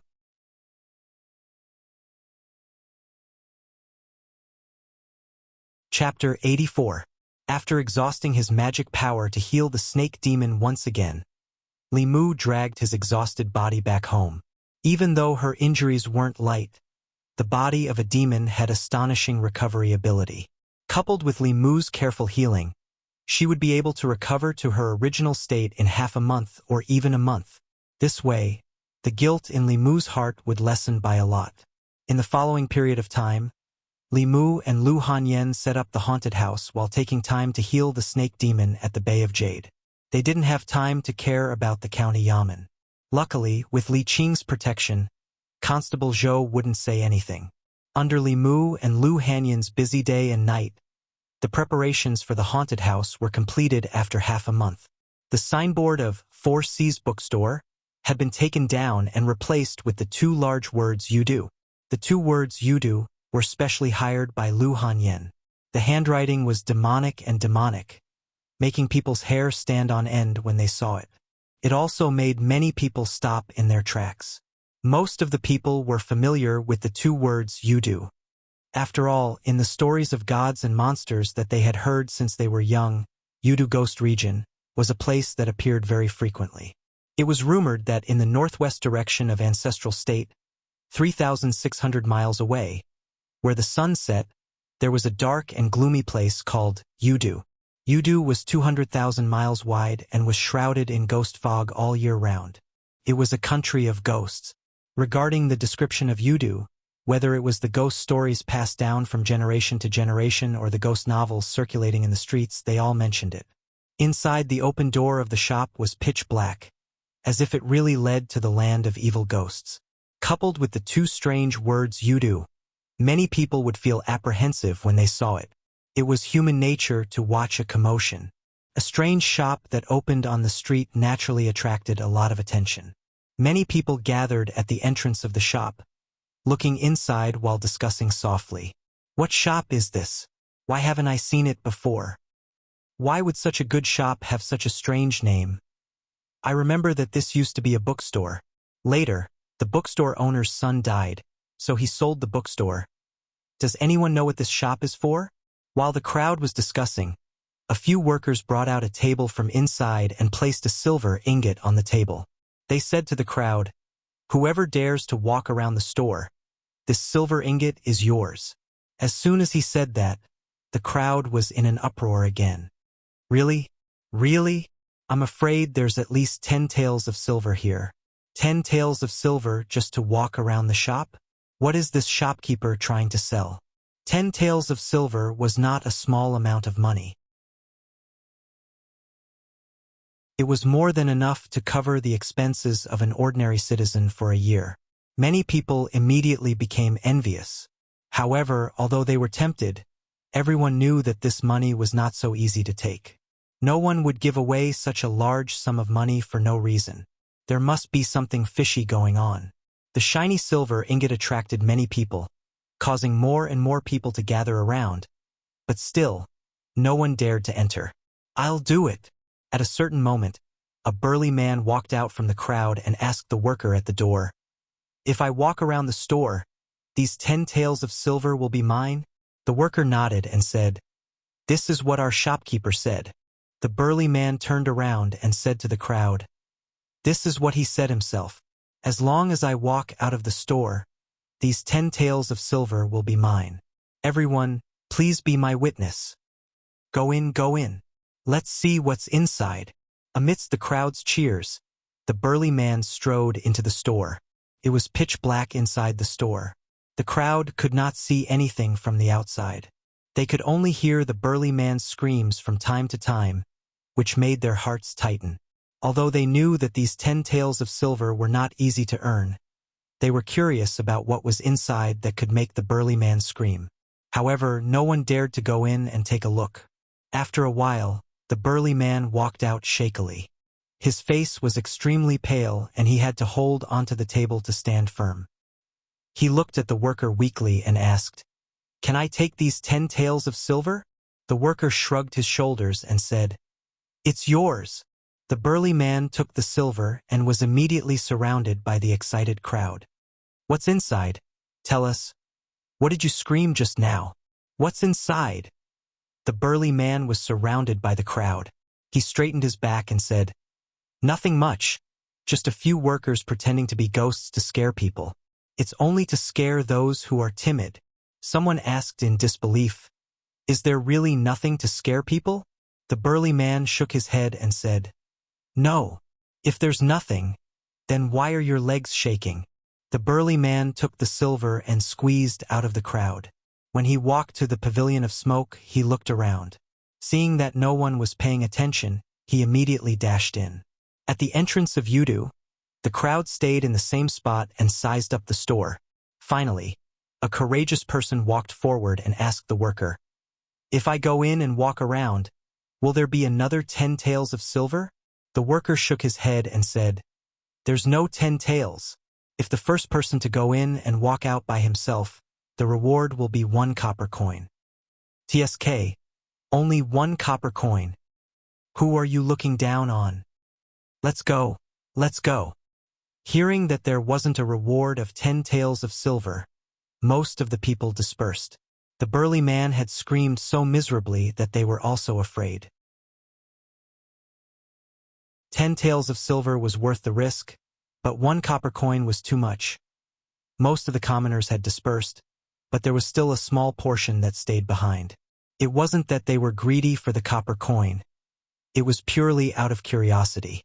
Usually, other than watching plays and listening to songs, they didn't have much entertainment. Who knew what this shop called Yudu was up to, but it gave people a sense of novelty. Finally, someone couldn't resist the curiosity in his heart and walked into the shop. The windows of the shop had long been sealed. Even though it was daytime, the shop was still pitch black. Only the candlesticks that were placed every few steps away from the shop emitted a faint light. A person walked 2 steps with a curious heart when a ghost face suddenly appeared in front of his eyes. That ghost had a green face and sharp fangs, looking sinister and terrifying. Its tongue stretched out 3 inches and almost scared the soul out of the person. In his panic, he immediately threw a punch over and smashed it on the face of that green-faced ghost. The ghost cried out in pain and hugged its face while howling nonstop. That person was stunned for a moment. "It's a human?" The green-faced ghost covered its face and said, "Customer, you are too heavy-handed." Only then did that person remember what the burly man had said and came to a realization. So it's a ghost in disguise. After understanding that the store was filled with fake ghosts, his guts immediately grew and he swaggered forward. Not long later, he met hanged ghosts, drowned ghosts, headless ghosts, and even zombies with sharp fangs sticking out of their mouths. Even though he was mentally prepared, when these ghosts jumped out from the darkness, he was still shocked. When he walked out of the store, his legs were already weak. A worker stood at the door and asked with a smile, "Customer, how do you feel? Is it exciting?" That person wiped away the cold sweat on his forehead and said, "It's really King exciting." Even though he had been frightened by the ghosts and monsters inside many times, he had to admit that walking around this yudu had indeed given him a thrill that he couldn't experience in brothels and other places. In the past, when they heard about ghosts and demons, who wouldn't tremble in fear? They usually kept a respectful distance from demons and ghosts, so this was the first time they had come into contact with them at such a close distance. Even though they knew those were all fake, the instant they were frightened, they still felt a fresh sense of excitement. Within Yudu, Limu was dressed in white and had disheveled hair. After scaring a customer into running away and losing his shoes, a smile appeared on his pale ghost face. Quite a bit of fear had already gathered in his body, which meant that using the method of scaring people by pretending to be a ghost to absorb the fear was feasible. Even though there weren't many customers today, as long as the store advertised more and shouted out the slogan of having a grand opening discount and free tours of Yudu, he believed that in a few days, his fear would be satisfied. When that time came, as long as he had enough courage, he would be able to condense his soul and completely break free from the death curse of the Taoist priest on the street. Thinking about this, Limu was filled with enthusiasm. His body flashed, and he appeared beside a young girl who had just entered the haunted house. He grinned and said eerily, "I died so tragically. Give me back my life." Wah! The young girl was so frightened that she broke down and cried loudly. After her body trembled, Limu's feet became wet.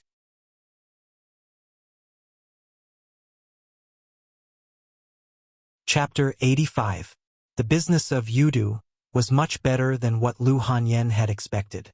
She couldn't understand why there were so many people who liked to seek excitement and were willing to let others act as ghosts to scare them.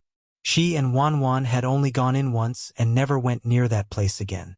Even if she was given money, she wasn't willing to try walking in that kind of terrifying place. The sound of Limu practicing his sword came from next door, and Lu Hanyen tapped her feet lightly. She floated up and jumped over the courtyard wall, landing steadily in Limu's courtyard. After Limu had taught her rock leap technique, she didn't like to walk through the door anymore. Lu Hanyen stood in the courtyard and looked at Limu to ask, "How's your collection of fear feelings going?" Limu put away his sword and said, "It's almost done." The opening of Yudu was free for 10 days, and there was an endless stream of customers every day. Even though the emotional power of ordinary people was weak, they won in numbers. Limu had already accumulated enough fear feelings in his body. If it wasn't for the fact that the courage Hanja had given him wasn't enough to refine the fear feelings he had collected, he would have been able to condense the fourth spirit right now. In that case, can I collect money now?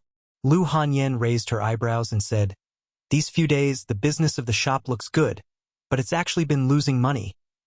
Limu had already achieved his goal of collecting emotions, so he didn't care about it and said, "You are the lady boss, you decide." He went back to his room to change his clothes and said to Lu Hanyen, "I have something to do and will be going out. Don't wait for me for dinner tonight." Lu Hanyen watched him walk out the door and curled her lips. She said, "Men are all heartless. The shop doesn't belong to me alone." He ran away after absorbing enough fear. He didn't even say thank you. Wanwan stood beside her and said softly, That's because young master didn't treat Miss as an outsider. I'm not anyone to him, so what right does he have to not treat me as an outsider? Lu Hanyan snorted and said, let's go to the shop and have a look. Men are all the same. Money is still the most reliable. Wan Wan said. It's different. Young master is reliable. Lu Hanyan gently patted her head and reminded her. Even if you marry him in the future, you have to be careful. You're so stupid. Even if you're sold, you'll still help others count the money. Young master won't sell me. You wretched girl, you're hopeless? Li Mu left his home and exited the city. He stuck on a spirit travel talisman and headed for Clearwater Bay as usual. For the past few days, he had to act as a ghost in the haunted house and come to the Gulf of Clearwater to treat the snake demon. When he returned home at night, his magic power was completely depleted. He was so exhausted that he did not want to move at all. Fortunately, hard work paid off. The snake demon recovered very quickly. In 2 or 3 days at most, he could drive her away. Li Mu quickly approached the Gulf of Clearwater. From afar, he could feel 3 powerful magic power fluctuations. Li Mu was very familiar with one of them. It belonged to Su He. The other 2 were on par with Su He in terms of aura. They were emitting a monstrous aura that soared to the sky. 4th-level monsters. Li Mu's expression changed. He increased his speed again. A moment later, 3 figures appeared in front of him. Su He held 2 bone swords in her hands and was fighting with the other 2. The 2 of them were tall and sturdy men. One of them held 2 steel rings while the other held a large knife. When they clashed with Su He's bone swords, the sound of metal clashing rang out. Clearly, they were not ordinary weapons. Li Mu used his heaven's eye, but he could only see the monstrous aura emanating from their bodies. He could not see through their bodies. The cultivation of these 2 monsters was not inferior to Su He. When the 2 of them joined forces, Su He was on the losing end. Li Mu's expression darkened. He rushed in the direction of Su He and shouted, Sister Su, over here! Su He threw out 2 bone swords and temporarily repelled the 2 monsters. She quickly retreated. When she reached Li Mu's side, she quickly merged with him. At this moment, Li Mu once again felt that abundant power. Boom! The 2 monsters were stunned. Before they could recover, countless thunderbolts suddenly exploded above their heads. The thunderbolts were purple and emitted a terrifying aura. One of the burly men did not hesitate. He threw the steel ring in his hand above his head. The steel ring formed a shield, protecting the 2 monsters. Rumble! Bolts of thunderbolts descended. The surroundings of the 2 monsters were completely turned into a sea of thunderbolts. Shock flashed in the eyes of the 2 monsters. This thunder technique made them feel fear from the bottom of their hearts. Especially the purple thunderbolts. The aura was even more shocking. If they were hit by it, they would be severely injured even if they did not die. The steel ring was actually a decent defensive Dharma treasure. Li Mu withdrew his thunder technique. With a thought, the Bai sword buzzed and slashed at the 2 monsters. The 2 monsters hurriedly raised their weapons to block. However, they could not keep up with the speed of Li Mu's sword. A few wounds were instantly cut on their bodies. However, the wounds healed at a speed visible to the naked eye. The bodies of 4th realm monsters were indeed tough. A Dharma treasure like the Bai sword could only scratch their skin. The 2 monsters looked at each other and roared at the same time. Their bodies rapidly changed. Li Mu focused and saw that the burly man with the steel ring had transformed into a huge green ox. The other man had transformed into a colorful tiger. His aura was much stronger than the one that Xuandu had killed. Li Mu asked, "What are they doing?" Su He snorted and said telepathically, "I don't know. They came here and attacked me directly. Don't talk nonsense with them. Let's beat them into submission first." Li Mu did not say anything else. He silently recited a spell. The Bai sword turned into thousands of shadows and surrounded the 2 monsters. All the escape routes of the 2 monsters were sealed. Feeling the powerful aura of the sword shadows, despair finally appeared in their huge monster eyes. Without a doubt, The female ghost had the ability to kill them after combining with the young man who had suddenly appeared. "Stop fighting!" A white figure ran out from the forest. When she saw the two monsters, she was surprised and said, "Uncles, why are you here?" Seeing that the snake monster seemed to recognize the two monsters, Li Mu stopped his spell. The two monsters transformed back into their human forms. They looked at the snake monster and said happily, "Young mistress, you're fine." "Of course I'm fine." The girl looked at them and asked, "Did father ask you to find me?" The ox monster nodded and said, "Your father was very worried when you suddenly left home this time. You don't understand the outside world. Humans have the most sinister intentions. They can easily be deceived by them. What if something happened to you?" The snake monster girl glanced at Li Mu and said in agreement, "Humans are the worst." He came out of Li Mu's body. A sense of emptiness attacked Li Mu, making him feel that everything was dull. The snake monster girl ran to He and introduced, "Sister Su, these two are my uncles." She said to the two monsters, "This is Sister Su. I've been recuperating at her place for the past few days." The two monsters cupped their hands and bowed to He. The tiger monster said apologetically, "We were reckless just now and offended madam. Please don't take offense." He's face turned cold and ignored him. The green ox monster stared at the tiger monster and said with a smile, "Young mistress is recuperating at young mistress's place. We've disturbed you. If we've offended you in any way, please forgive us." Li Mu clicked his tongue in wonder as he watched from the side. Demons were really different from each other. Previously, there was the lizard monster and the white tiger monster, which made Li Mu think that monsters were like that. They were ferocious and had rough personalities. The green ox monster and tiger monster were polite and thoughtful. They were more human than some humans. The tiger monster suddenly thought of something. He looked at the snake monster girl and asked, "You said that someone hurt you. Who is it?" The girl said angrily, "It's a fat constable. Preposterous." The tiger monster said angrily, "We've always minded our own business with the government. How dare someone hurt you in the small Yangqiu County government?" "I'll go talk to their county magistrate." "Forget it." The girl snorted and said, "I'm not as good as him this time. I'll go back and cultivate. When I'm done, I'll take revenge." The green ox monster said with emotion, "Young mistress, you finally know to cultivate. You used to be lazy. Otherwise, with your bloodline talent, you would have condensed a monster core long ago." The girl blushed and ignored the two monsters. She glanced at Li Mu and said, "You, what are you waiting for? Go to the room and heal me."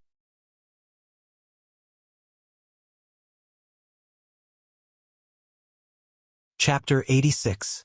In the hut by the water, Li Mu held the hand of the snake demon girl and guided the light of Buddha into her body. The girl was lying comfortably on the bed with a satisfied and happy expression on her face. She was even humming an unknown tune. Li Mu seriously suspected that her injury had healed and she was now freeloading. The light of Buddha triggered by the Heart Sutra seemed to be good for the demons and ghosts. The demons and ghosts of the Jinshan Temple followed Xuandu and cultivated Buddhism all year round.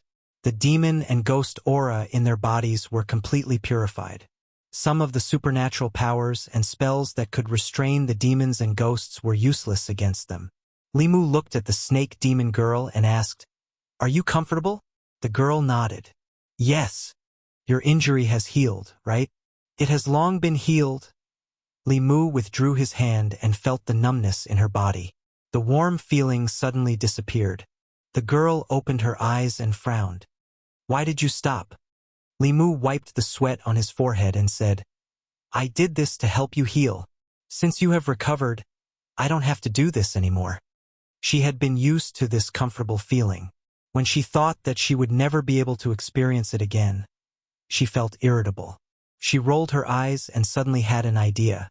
She suddenly said, "Why don't you be my husband, just like Su Xian and Bai Suzhen? Then you can help me every day." After more than 10 days of getting along, Li Mu already knew her very well. Although the little snake demon's cultivation was not shallow, Her social experience was basically zero. She might not even know what it meant to be her husband. No. Li Mu didn't even think about it and decisively refused. Why? The girl frowned and asked. Because I don't like you? Why don't you like me? I'm a human, you're a demon. Then why can Su Xian and Bai Suzhen? The green bull demon had been waiting outside for a long time. He couldn't help but poke his head in and said, Miss, we should go. The girl pointed at Li Mu and said, If you want me to go back, I can, but you have to capture him as well. The green bull demon and the tiger demon looked at Li Mu as their bodies trembled. Just now, when they were surrounded by the 10,000 sword lights, they almost thought that their souls would be scattered, and their 100 years of cultivation would be destroyed in an instant. Even now, when they saw that young man, they still felt a little scared. The green bull demon said helplessly, Young miss, stop fooling around. After realizing that she could not bring Li Mu back, the snake demon girl finally accepted the reality. She looked at Li Mu again and said, I want to eat what I ate last time, the kind where many dishes are cooked in a pot. For the past half a month, Li Mu had been serving her as if she was his grandaunt. Knowing that she was leaving soon, he was overjoyed. He immediately returned to the county and bought her the side dishes for the hot pot. The kitchen utensils from last time when the three of them ate the hot pot together were still here. Li Mu had specially bought a set and didn't bring it back.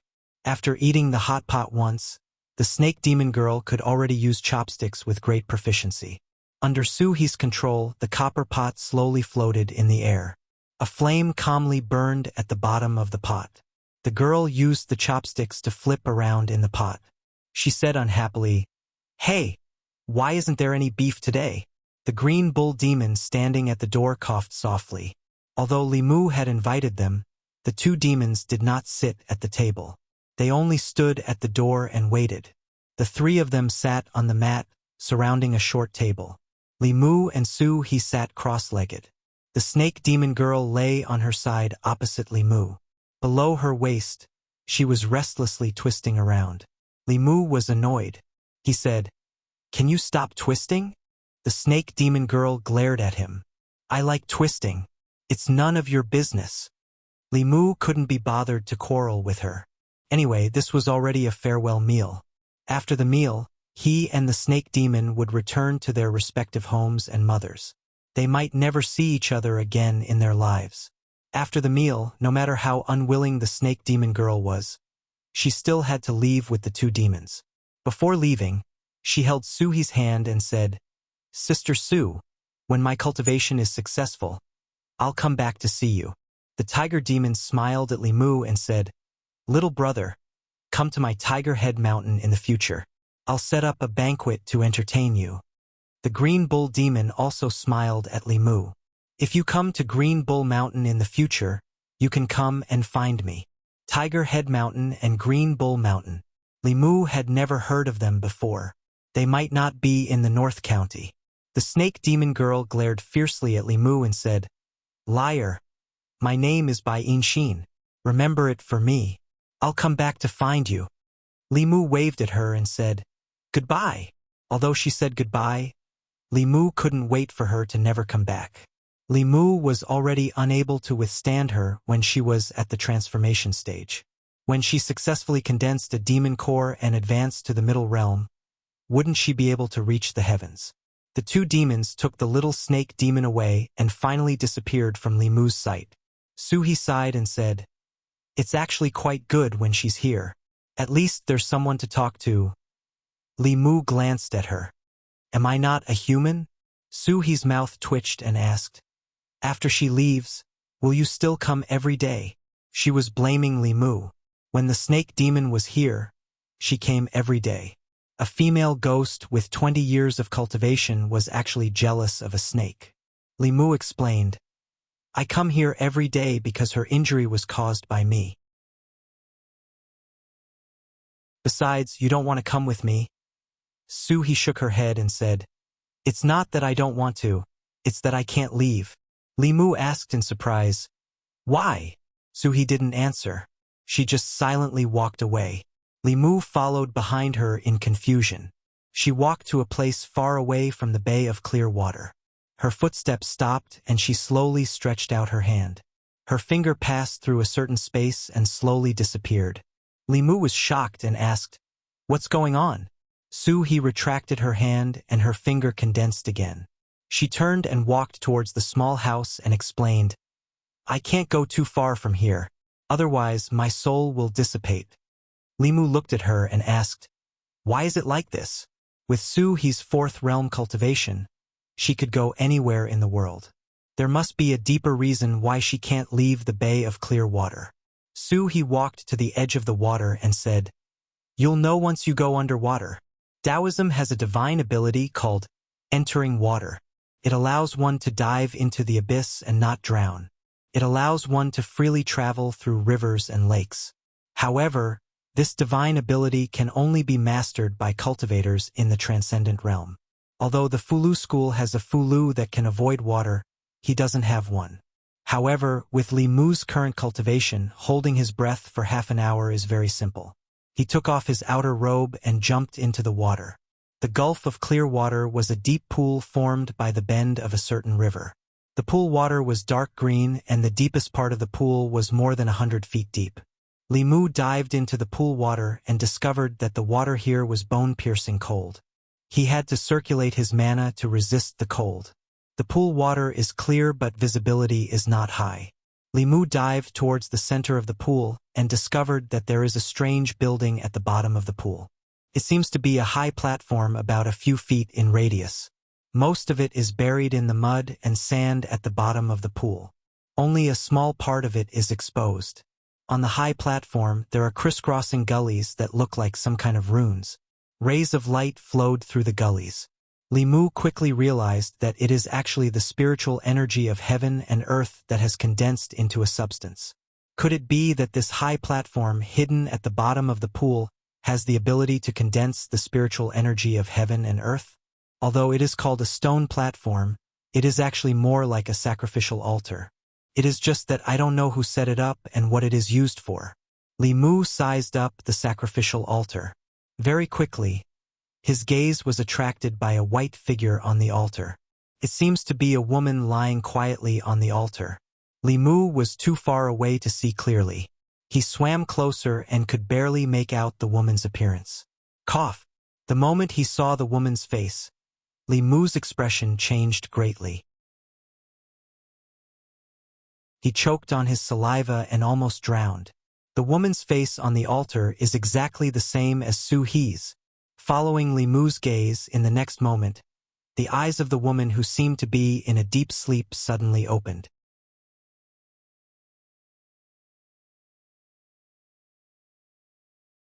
Chapter 87.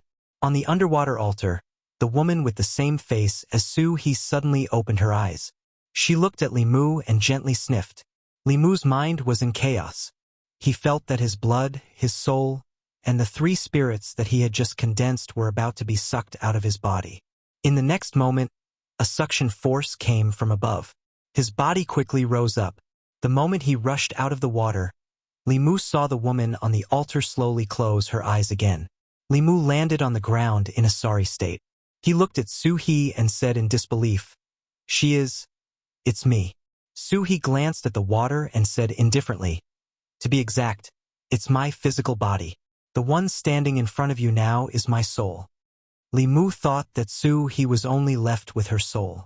He did not expect that her physical body was still there. Moreover, it had strangely appeared on the underwater altar. That terrifying gaze just now seemed to have sucked away all of his blood essence and soul. Li Mu still had lingering fears when he thought about it. He could not help but recall the records of zombies in the monster records of the 10 continents. Jumping zombies could suck a person's blood essence and soul by biting them. Once a jumping zombie evolved into a flying stiff, it would be able to suck a person's blood essence and soul from a distance.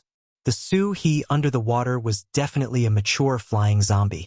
After a person died, their soul would dissipate. Under a certain probability, the corpse would become a zombie.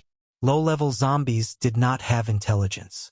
However, when they evolved into a flying stiff, they could develop their own intelligence. Zombies that developed intelligence were no longer related to their original bodies. They were independent entities. For example, although Su-He and the female corpse under the water came from the same source, one had inherited Su-He's spirit and will, as well as all of her memories and emotions. The other had only inherited her physical body. Of course, according to common belief, the one standing in front of Li Mu was the real Su-He. The one under the water was just an inhumane, evil creature. He looked at Su-He and asked, "Has she already gained sentience?" Su-He nodded her head and said, 20 years ago, when I died, my body sank into the river and was attracted by that strange stone platform. My soul was lucky enough to escape, but since then, I couldn't go too far from the bay of clear water. My body, in these 20 years, was constantly nourished by the spiritual energy contained within the stone platform and gradually gained sentience. If it wasn't for the fact that she couldn't leave the stone platform, I would have already been devoured by her. Li Mu wrinkled his brows. The reason why Su-He couldn't go too far away from the clear water bay should be because of this stone platform. He looked at Su-He and asked, "Do you still remember the grooves on the stone platform?" Su-He nodded. "I'll draw it for you." When Li Mu left the bay of clear water, it was already very late. He planned to ask Old Wang when he went to the yamen tomorrow. Perhaps he would know the mysteries of this altar. If he couldn't resolve internal matters, he would ask Li Si. If he couldn't resolve external matters, he would ask Old Wang. This was the experience that Li Mu had after getting familiar with them. When it came to matters of the heart, Li Si always had a unique view. And Old Wang was very knowledgeable.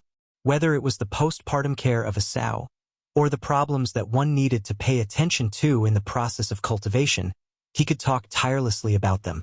Thinking about Su-He's matter, Li Mu went to the yamen early the next morning to find Old Wang. Old Wang was in the middle of organizing the household register. Li Mu handed him a piece of paper with all kinds of crisscrossing talisman characters. He asked, "Old Wang, can you tell what this is?" Old Wang put down the household register and took the piece of paper. He looked it up and down, left and right. After a long time, he looked at Li Mu and asked, "Where did you get this?" "You don't have to worry about that." Li Mu stood by his side and said, "Can you tell what it is?" Old Wang placed the piece of paper on the table and said, "This is a formation, an extremely complex formation. 5 different formations are nested together to form a great formation with many functions. The person who came up with this formation is extremely brilliant." Li Mu quickly asked, "What is this formation used for?" Old Wang said, "It's used to raise corpses." He stood up and walked to his own room. He wandered around a row of bookshelves for a moment and took out a book. He opened it and flipped through a few pages. He pointed at a strange symbol and circled an area on the paper. He said, "Look, the function of this part of the formation is to raise corpses." Li Mu carefully compared it and found that the part that Old Wang circled on the paper was very similar to the strange symbol on the book. There was a description of this symbol in the book. This talisman was a kind of formation pattern. Its main function was to prevent corpses from rotting. If it was carved on a coffin, the corpse could be preserved for a long time. Old Wang stroked his beard and explained, "This kind of formation is very common in some tribes with special funeral customs. The North County doesn't have such customs. The government also forbids people from raising corpses. If corpses don't rot for a long time, it's easy for them to turn into corpses. People who don't know Taoism and raise corpses privately are courting death." Li Mu finally understood why Su-He's body was still like an 18 or 19-year-old girl, even though she had been dead for 20 years. It was most likely because of this formation. He pointed at the other parts of the talisman on the paper and asked, "What about these?" Old Wang explained, "This is a combination formation. Each part of the formation pattern has a different function. The bottom left part of the formation pattern is used to raise corpses. However, if this formation pattern doesn't have spiritual energy, it won't last long. Therefore, the person who set up the formation added a spirit-gathering formation on top of this. It's used to gather spiritual energy and provide it to the corpse-raising formation to maintain its long-term operation." When Li Mu recalled the spiritual energy flowing on the altar, It was as if it had materialized. He was full of admiration for Lao Wang. He couldn't help but ask, "What about the two on the right?" "The one on the top right is a seal to prevent the raised corpse from escaping. As for the one on the bottom right," Old Wang stroked his beard again and said, "If I'm not wrong, this formation should be set up at the bottom of the water." Li Mu was shocked, but his face didn't change. He asked, "Why?" Lao Wang said, he was probably worried that others would destroy this formation, so he set up an additional defensive formation. This formation needs to cut off a water vein. If you want to destroy this formation, you have to destroy this water vein or wait for the corpses in the formation to be strong enough to break out of the formation on their own. Li Mu was puzzled. This array formation had trapped Su He's physical body, so why would it affect her soul as well? He thought about it and asked, what if the corpse's soul is still here? Then she definitely can't go too far from this formation. Lao Wang pointed at the piece of paper and said, "Do you see the rune in the middle? This rune has combined with the rune at the bottom left corner to form a very powerful seal. Although it's mainly used to trap corpses, the soul and the physical body are of the same origin. Similarly, it can't leave the formation too far, or it will directly dissipate." Old Wang's eyes were filled with admiration. He said, "The person who set up this formation is a genius. The 5 formation patterns complement each other. It's amazing, amazing." Li Mu wasn't interested in the person who set up the formation. This altar had existed before, and it was probably just a coincidence that Su He fell into it. Li Mu was thinking about how to save Su He. According to Old Wang, the formation had to be destroyed from the outside, or her body had to be destroyed from the inside. Only then could Su He be free. Destroying the formation from the outside meant destroying the water vein, which meant changing the direction of the river that flowed through Clearwater Bay. This was impossible. The county's water vein was the most important thing. Li Mu would probably be caught by his colleagues and brought back to the yamen before he could excavate it. He didn't know how long it would take for her body to be strong enough to destroy the formation. Even if she could come out, it wouldn't be a good thing for Su He. Putting all this aside, what was sealed in the altar was a flying stiff. It was a flying stiff that could suck a person's blood essence and soul from a distance. The zombie disaster in Zhou County was caused by a flying stiff, and it still hadn't subsided. If another flying stiff appeared in Yangqiu County, who knew how many more people would die? Li Mu walked out of Old Wang's room with a heavy heart. He had to think about Su He's matter at length. He walked to the corridor and raised his head to take a look. He saw a 15 or 16-year-old monk standing in the yamen's courtyard, holding a Buddhist staff that was taller than him.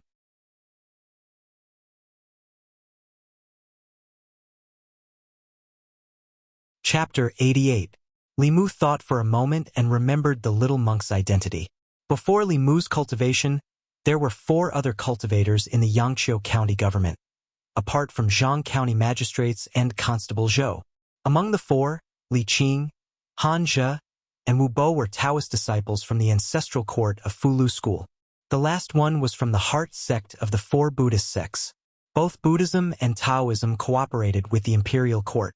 The 2 sects would send their young disciples to be stationed in local government offices. Firstly, it was for the disciples to gain experience. Secondly, it was to help the imperial court govern the local government. Although the cultivators considered themselves as outsiders, they had to show the necessary sincerity to the imperial court if they wanted to establish a sect in the Great Zhou and recruit believers. Wu Bo stood opposite the little monk, with snake corpses under his feet. Han Zhe was not exaggerating when he said that this person would seek revenge for the smallest grievance. Ever since the fat man suffered a loss at the hands of the snake demon, he had been angry. These days, no less than hundreds of snakes had died at his hands. The little monk looked at the snake corpses on the ground and frowned. He said to Wu Bo, "Constable Wu, why did you kill so many creatures?" Wu Bo said disdainfully, "They were just a few unenlightened snakes. So what if I killed them? You don't care if others kill chickens or ducks. Why do you care about me?" Amitabha. The little monk chanted the name of Buddha and said with pity, "Chickens and ducks are domestic animals. When people kill chickens and ducks for food, they will accumulate evil karma. You killed the snakes for the evil in your heart. You will suffer the evil karma in the future.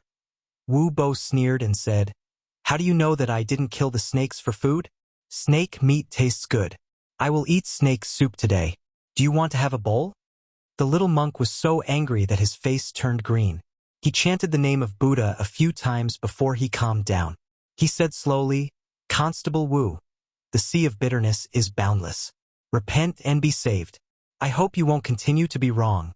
Wu Bo said with disdain. Sorry, I'm a cultivator. I don't believe in your boundless sea of bitterness. Constable Zhou came out from inside. Seeing the two of them at daggers drawn, he felt a headache and hurriedly said, Don't quarrel, you two. The county magistrate has summoned you for something important. He's waiting for you. Come in quickly. Li Mu watched the commotion from the door of the guardhouse for a while before the two of them were called to the front office by Constable Zhou. This little monk also had a good temper. If it was Xuandu, Wu Bo would probably be kneeling on the ground and promising that he would never kill again. In Li Mu's memory, it was rare for the 4 cultivators of the yamen to gather together. He did not know what had happened that made the 4 cultivators gather in the county yamen. He walked back to the duty room and asked curiously, Did something big happen in the yamen? I don't know. Zhang Shan shook his head and said, Boss was summoned by the county magistrate just now. We'll know what happened when she comes out. Old Wang came in and said, I heard some news. It said that the zombies in Zhou County were not under control and the zombie disaster spread to our county. Last night, several people in the villages adjacent to Zhou County were bitten. Hearing Old Wang's words, Li Mu was shocked and asked, The zombie disaster spread to our county. Just one jumping zombie was enough to give the yamen a headache. One could imagine what the consequences would be if zombies broke out in Yangqiu County. The zombie disaster in Zhou County had already killed hundreds and thousands of people. 3 months ago, the county magistrate came out in person and gathered countless masters, but he still could not control the situation. If Yangqiu County fell, the situation would probably be completely out of control. After all, zombies were different from ordinary monsters and ghosts. Without the intervention of the imperial court or cultivators, they could continuously turn ordinary people into their own kind. After a corpse was bitten by a jumping zombie, ordinary constables would no longer be able to subdue it. Flying zombies could create an unlimited number of jumping zombies. There was a record in the records of the monsters of the 10 prefectures that hundreds of years ago, the most serious zombie disaster was caused by a spirit corpse. This spiritual zombie directly turned a small country into a country of zombies. The flying stiff was just a general term. The strength of a zombie at this level was roughly equivalent to that of a cultivator in the middle 3 realms. The strength of a spiritual zombie was even above the flying stiff and was close to the upper 3 realms of cultivation. This type of zombie could be called a corpse cultivator. Their intelligence was not inferior to that of ordinary people. They knew spells and could use supernatural powers. Their bodies were made of copper and iron. Lightning could not penetrate them and magic treasures could not hurt them. They could compete with cultivators in the 7th realm. Back then, the spirit corpse had caused a huge commotion. In the end, the Spirit Array sect had to send out several elders to cover the entire small country with formations. Then, they had to send out countless high-level cultivators to quell the disaster. If the zombie disaster in North County was too big, the Imperial Court would probably use a similar method and give up on North County to solve the overall crisis. Our county is also plagued by zombies? When Zhang Shan heard this, his face turned pale. After the Zhang family village case, his fear of zombies still hadn't dissipated. Old Wang chuckled and said, Don't worry. North County is where the ancestral court of F. Lu School is located. Now that things have gotten to this point, they won't ignore it. If F. Lu School is serious, let alone 1 or 2 flying stiff, even if a spiritual zombie comes, it won't be able to do anything. After a while, Li Qing walked in from outside. Seeing that everyone was there, she said, There's an important matter that I need to inform you all of. She said with a serious expression, The zombie disaster in Zhou County is spreading to Yangqiu County. The county magistrate ordered us to inform all the villages in the county and tell them not to go out at night. You also need to inform the people in your jurisdiction to be more vigilant. Li Mu's jurisdiction was in the county. If zombies appeared here, then the entire Yangqiu County would fall. Li Mu went door to door to inform the people on Weiyang Street. The threat of zombies was huge. After a day, a small number of shops along the street closed their doors. There were also fewer people on the street. The Yunyan Pavilion, which had a lot of customers, was also deserted. Lu Hanyan decided to close the shop. Under Li Mu's reminder, she stocked up on glutinous rice and stayed at home with Wan Wan. They didn't leave the house and didn't take a step out. Although the possibility of zombies appearing in the county was very small, one of them had a pure Yin body and the other had natural spiritual eyes.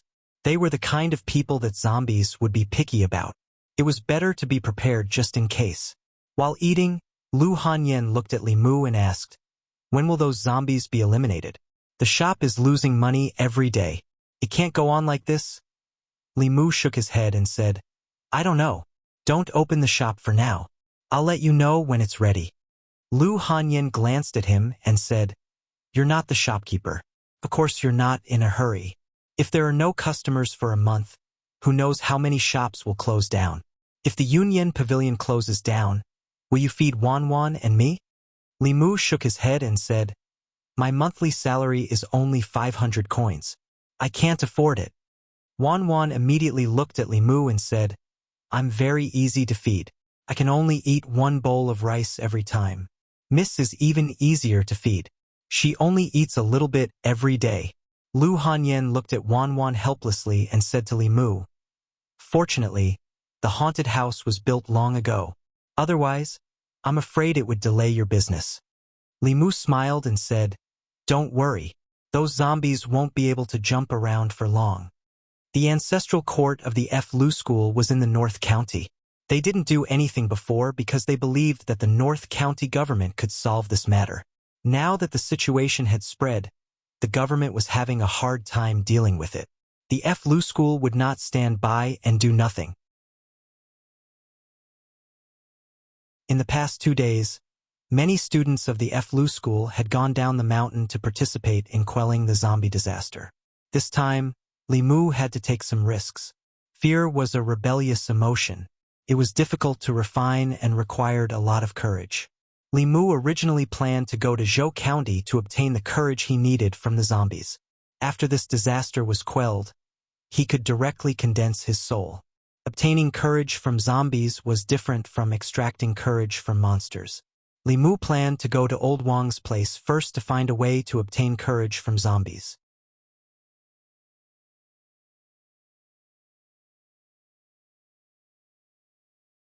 Chapter 89.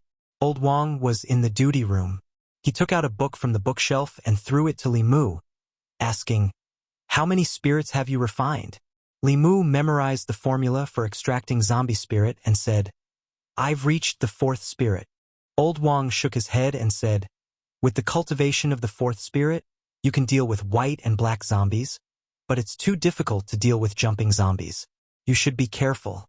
It's best to let Miss Qing help you extract the spirit. She just came to ask me how to extract zombie spirit."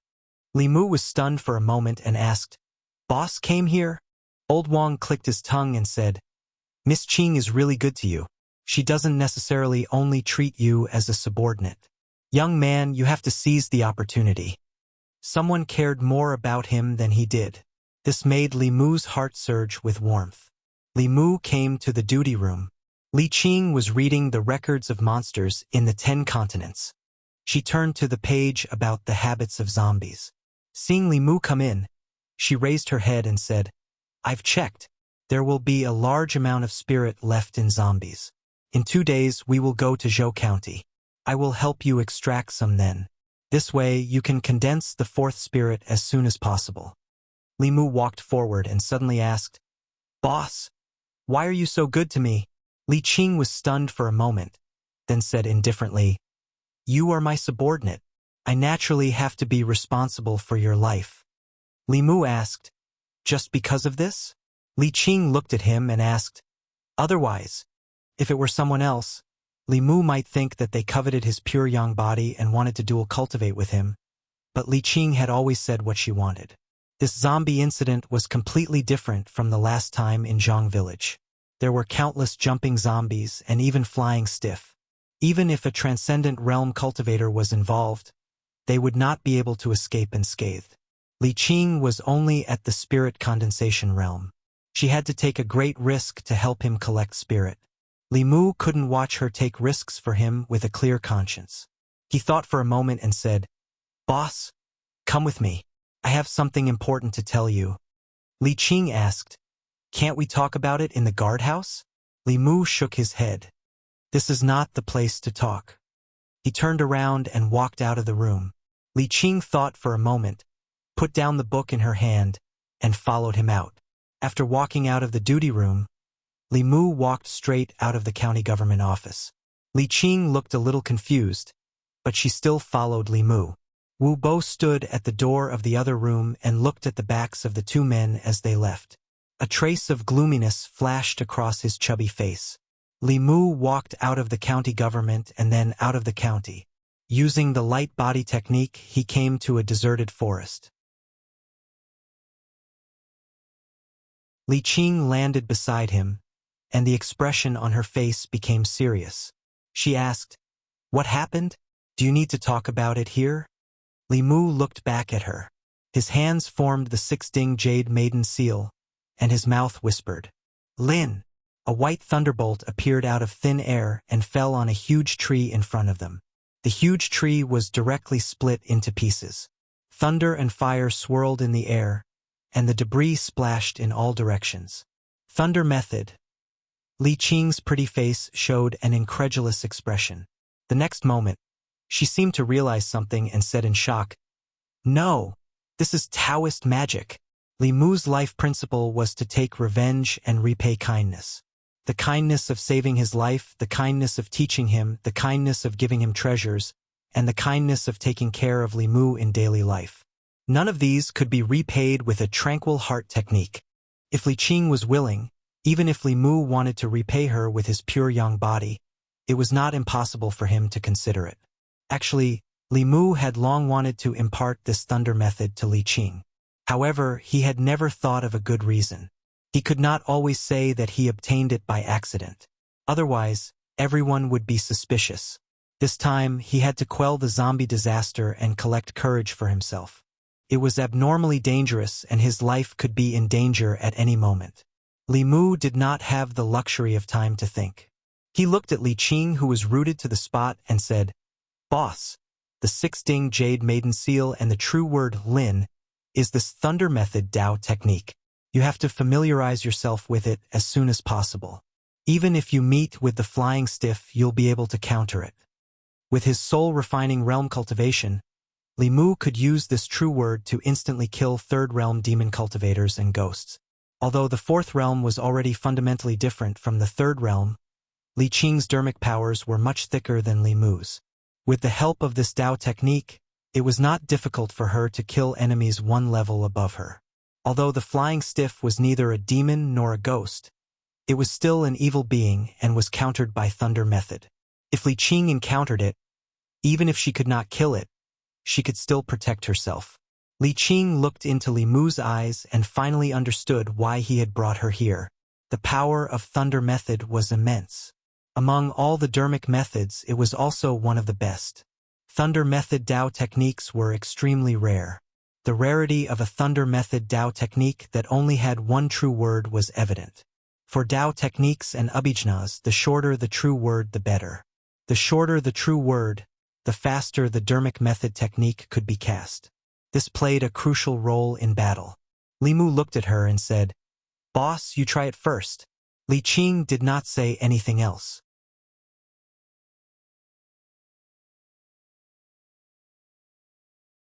At a noodle stall on Weiyang Street, Zhang Shan slurped a mouthful of noodles and almost scalded his mouth.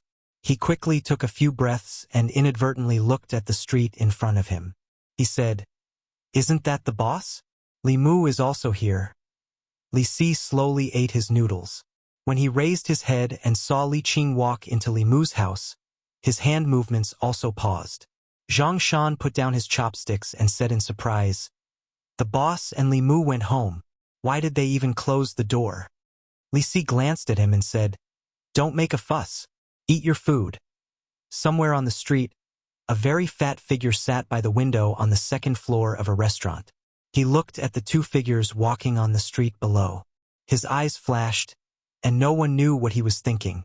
After returning home, Li Mu took Li Qing to the study and said, "Boss, take a seat first. I'll go and cook." After Li Mu left, Li Qing did not sit down. She stopped in front of a row of bookshelves. There were not many books on this bookshelf. Most of them were basic books on Taoism cultivation, as well as some miscellaneous books, such as Records of Supernatural Beings and Records of Monsters in the 10 Continents. There was a stack of papers on the desk, and the words "Strange Stories from a Chinese Studio" were at the top of the page. This Strange Stories from a Chinese Studio had been popular in Yangqiu County for a month. Li Qing had heard of it, but she did not read these books usually. She only knew that this book was selling well in the bookstore, but she did not know the specific content. This was obviously a manuscript that had not been published yet. Li Qing walked to the table and saw a lot of such manuscripts stacked at the corner of the table. In addition, she also saw a golden hairpin on the table. This golden hairpin was extremely exquisite.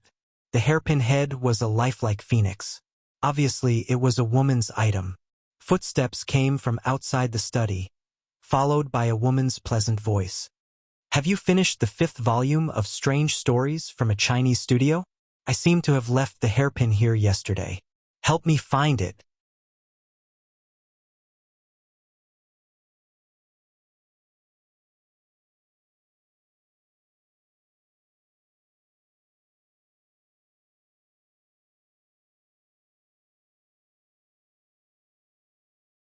Then she twisted the little girl's ear and said angrily, "Stupid girl, what are you thinking?"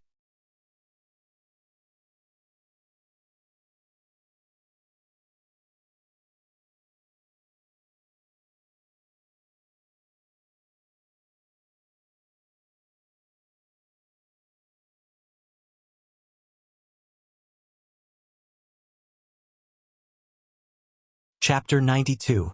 In the front hall of the county government. Li Mu, Li Qing, Han Zhe Wu Bo, and the little monk named Huiyuan were standing in the yard. Constable Zhou looked at them and said, "This trip to Zhou County will be very dangerous.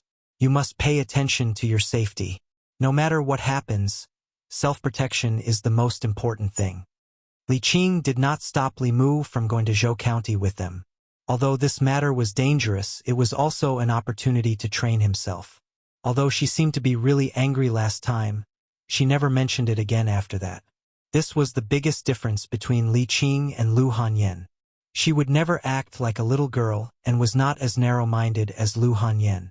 Constable Zhou warned them and then looked at Li Mu, saying, "Li Mu, your cultivation is the lowest. You must stay with the constables at all times. You can't go too far." Li Mu nodded and said, "Thank you, Constable Zhou. I know." Constable Zhou glanced at them again and said, "Constable Wu's cultivation is the highest. I hope you can listen to Constable Wu's arrangements on this trip. I will wait for your victory at the government office." Zhou County was a neighboring county to Yangqiu County. It only took half a day for cultivators like Li Mu to travel from the county town of Yangqiu County to the place where the two counties met. After leaving the county town, Li Mu and the other three used the magic traveling talisman to travel. The little monk Huiyuan could follow them stably with just his 2 legs. Li Mu walked beside Huiyuan and asked curiously, "Little Master Huiyuan, what kind of magic is that?" Huiyuan smiled and explained, "This is called the shadow following leg. It's pretty good to use it to hurry on the road."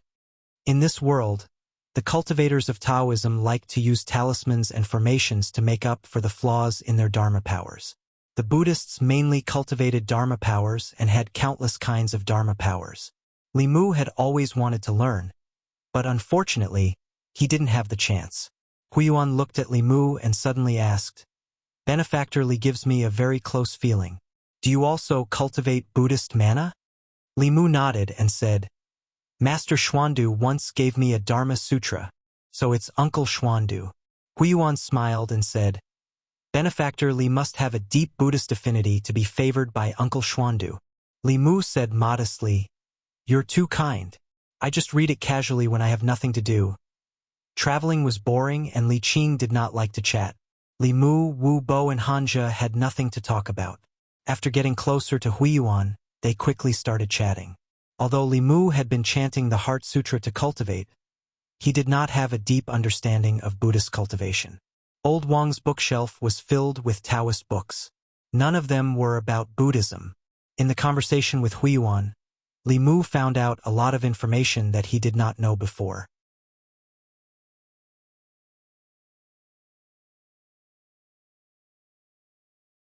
Further ahead were the villages that were most seriously affected by the disaster. The commoners gathered in villages. Those who lived outside were also asked to move to the nearest village. The zombies that wreaked havoc in Zhou County were not naturally formed white zombies and black zombies. After being bitten by flying zombies and jumping zombies, the people who turned into zombies were more dangerous than white zombies and black zombies. They hid in dark places during the day and came out to cause harm at night. Zhou County's geology was strange. There were many underground karst caves. In the past, they were rare sights. This time, they became the hiding places of the zombies. Daytime was the best time to exterminate these zombies. However, the underground karst caves were very complicated. Even if the cultivators found the entrance, they would not dare to go deep. They could only wait for the zombies to come out at night. The old official took them to a yard and said, "It's dangerous at night. I'll have to trouble you to rest here for the night. If you want to continue, you'd better wait until tomorrow morning."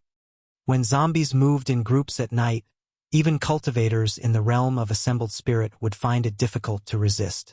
The cultivators in Zhou County usually moved in groups. The yard was very shabby. There were only 3 rooms. Li Qing was the only woman, so she naturally took one room. Wu Bo and Hanja stayed in one room, while Li Mu and the little monk Huiyuan stayed in the other room. Li Mu and Li Mu's room only had a wooden bed. After he put down the luggage, he found that Huiyuan was not in the room. Li Mu went outside and saw Huiyuan squatting beside an injured commoner. His hands were glowing with Buddha's light, which was slowly flowing into the man's wound. As the golden Buddha's light flowed into the man's wound, wisps of black qi came out. That was the corpse qi in his body. If the corpse qi was not removed, it would spread throughout the body and eventually make them lose their intelligence, turning them into zombies. This was also the trouble of zombies. As long as someone was scratched or bitten by them, even if they did not die at the time, they would eventually become one of them if the corpse poison was not removed in time. Although glutinous rice was effective in removing the corpse poison, the process was too painful. On the other hand, Buddha's manna had a miraculous effect on healing and removing poison. Li Mu walked to Huiyuan's side and squatted down. He stretched out his hand and a golden Buddha's light appeared in his palm. He channeled the Buddha's light into the other person's body. After a wisp of black qi came out of the man's chest, his face immediately became ruddy. Huiyuan looked at the golden Buddha's light in Li Mu's palm and smiled. Benefactor Li is indeed born with wisdom. You've only cultivated for a few months and you already have such abilities.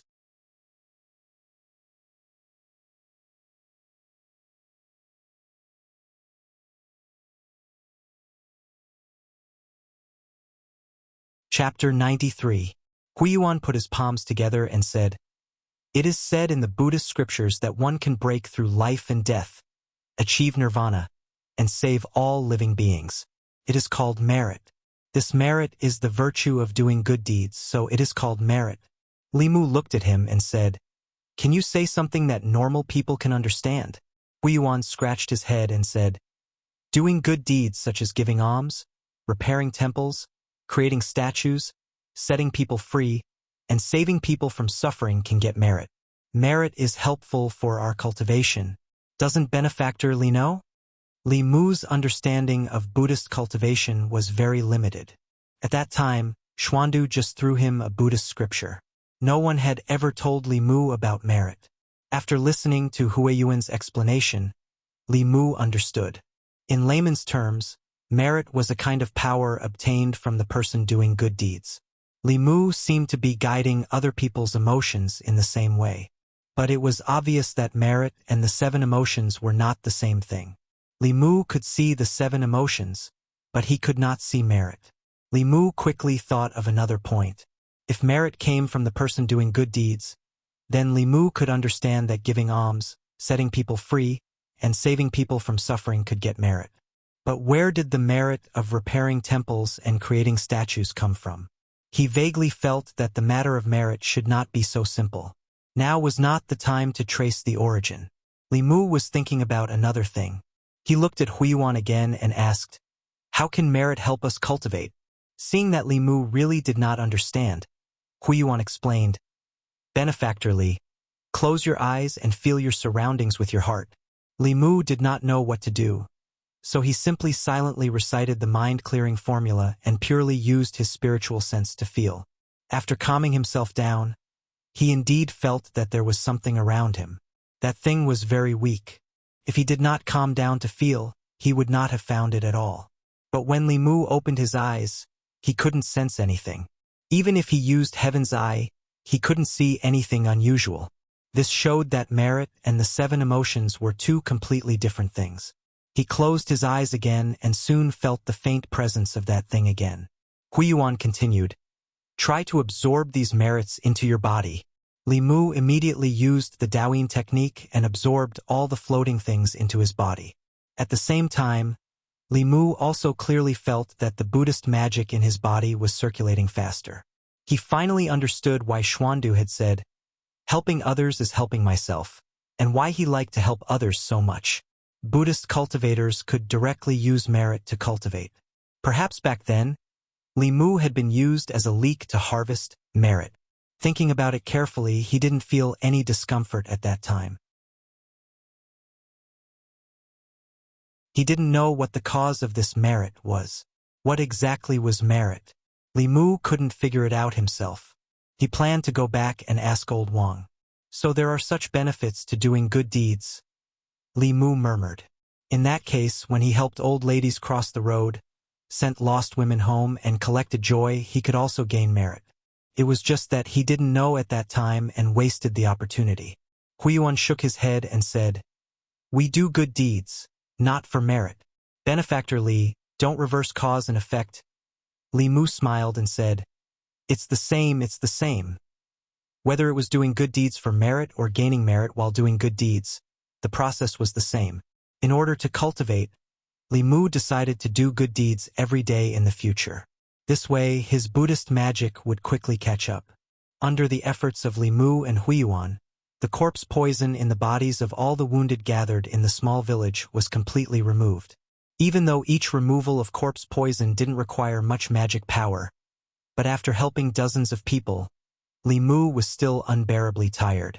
After returning to his room, he sat on the bed and meditated. Huiyuan found a praying mat from who knows where. He sat cross-legged on the praying mat and wiped his staff until it was as shiny as his head. After wiping the staff, he sat cross-legged and closed his eyes. The curtain of night gradually enveloped the entire small village. The night was quiet. Suddenly, Li Mu, who was sitting cross-legged on the bed, became alert.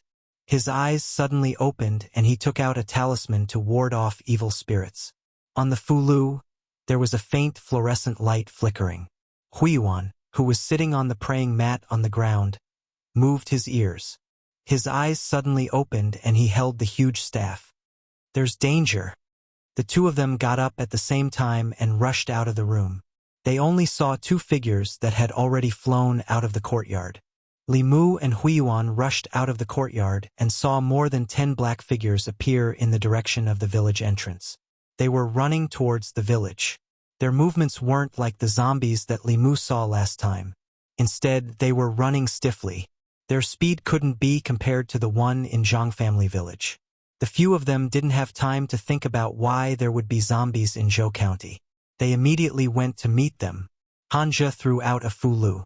The fulu stuck to a living corpse and immediately ignited. The living corpse only had time to let out a low roar before its entire body was engulfed in flames and turned into ashes in a short time. The little monk Huiyuan's body faintly emitted a golden light. He waved the huge staff in his hand and smashed it on the head of a living corpse. The living corpse's head was smashed into pieces, but its body wasn't affected. Huiyuan smashed it with the staff again and quickly rushed over.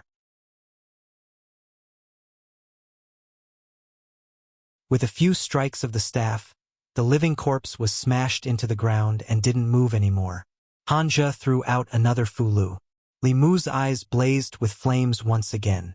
In a short time, 5 to 6 living corpses were turned into ashes by their hands. Li Mu's eyelids twitched. There were only 10 or so living corpses attacking the village. In the blink of an eye, half of them were killed and turned into ashes. Nothing was left. How could he take the courage of the living corpses? In order to prevent more living corpses from falling into their hands, Li Mu wanted to join the battle. Li Qing waved her hand and several fulu flew out and stuck to the living corpses' foreheads. The living corpses immediately stopped moving. It's just a few low-level living corpses. Is there a need to mobilize so many people? Wu Bo yawned and walked out of the room. After taking a look, he turned around and walked back. Hanja took out the fulu and was about to burn them when Li Qing said, "Wait." Hanja was stunned for a moment and asked, "What are we going to do with them?" Li Qing walked to the side of a living corpse and made a hand seal. A green light hit the living corpse. After waiting for a long time, the corpse didn't have any reaction. She stood in front of the living corpse and frowned. Li Mu walked to her side and also noticed the abnormality. What Li Qing used just now was indeed the method of extracting the soul from the living corpse that she found from Old Wang. However, she didn't draw out the courage from the living corpse. Either the living corpse didn't have the courage, or the method given by Old Wang was wrong. Li Mu thought about it and felt that the latter was unlikely. Although Old Wang was old and had a lot of small problems, he was absolutely reliable at this critical moment. It should be that the living corpse didn't have the courage. Li Mu looked at Li Qing and said, "Maybe he hasn't harmed anyone yet. Let's try another one." Li Qing obviously thought of this possibility. She nodded and walked to another living corpse. She made another hand seal, but the living corpse still didn't respond. She walked to the third one, the fourth one. After testing the remaining living corpses, the two found that none of the living corpses had the slightest trace of courage. If there were only 1 or 2 living corpses, it could be explained by them not harming anyone. However, all the living corpses had no souls. This reason didn't make sense. Especially the last few, there were still traces of dried blood at the corners of their mouths. It was obvious that they had sucked the essence, blood, and soul of people. However, Li Mu didn't see the existence of courage in their bodies when he used clairvoyance. Li Mu was puzzled and asked, "How can this be? If all the zombies didn't have a soul, his plan of extracting the zombies' courage to refine the fourth soul would fail."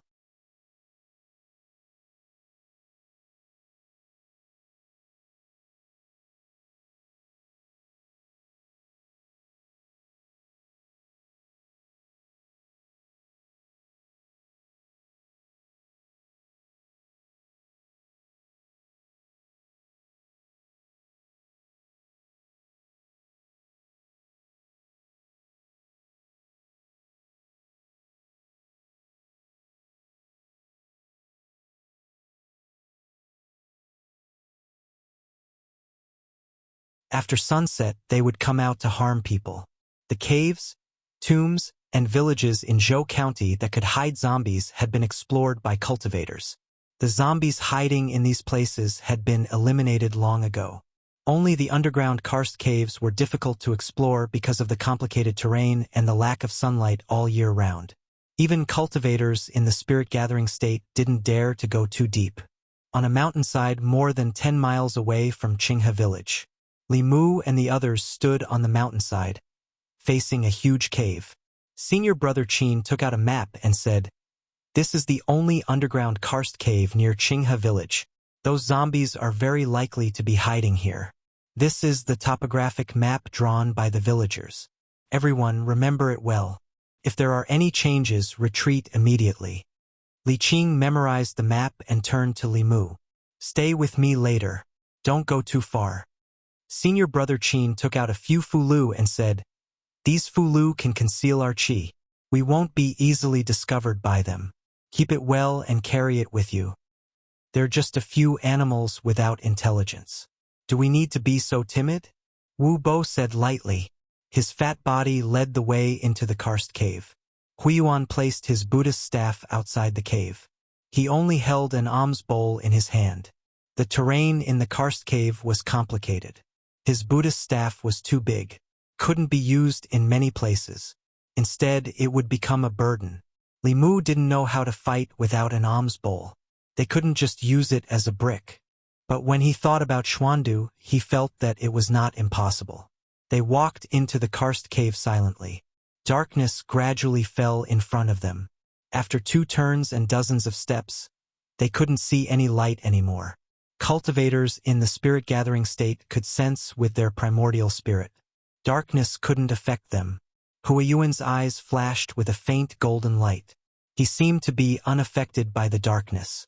Li Mu used his heavenly eye and saw the situation in the karst cave. They were walking in a narrow passage. This passage was very cramped. It could only allow a few people to pass. Wu Bo alone could block the entire passage. On both sides of the passage, there were marks that looked like they were cut by knives and axes. If one looked carefully, they would find that the marks were 5 neat lines. They looked more like they were scratched with fingernails. The deeper they went, the more slippery the ground became. Everyone's footsteps were very light. The sound of water dripping on the walls could be heard clearly. After walking for a while, Wu Bo stopped. He said lightly, "There's corpse energy.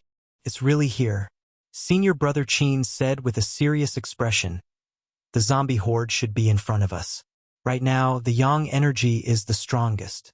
They should all be sleeping. Everyone be careful. We must restrain our breath."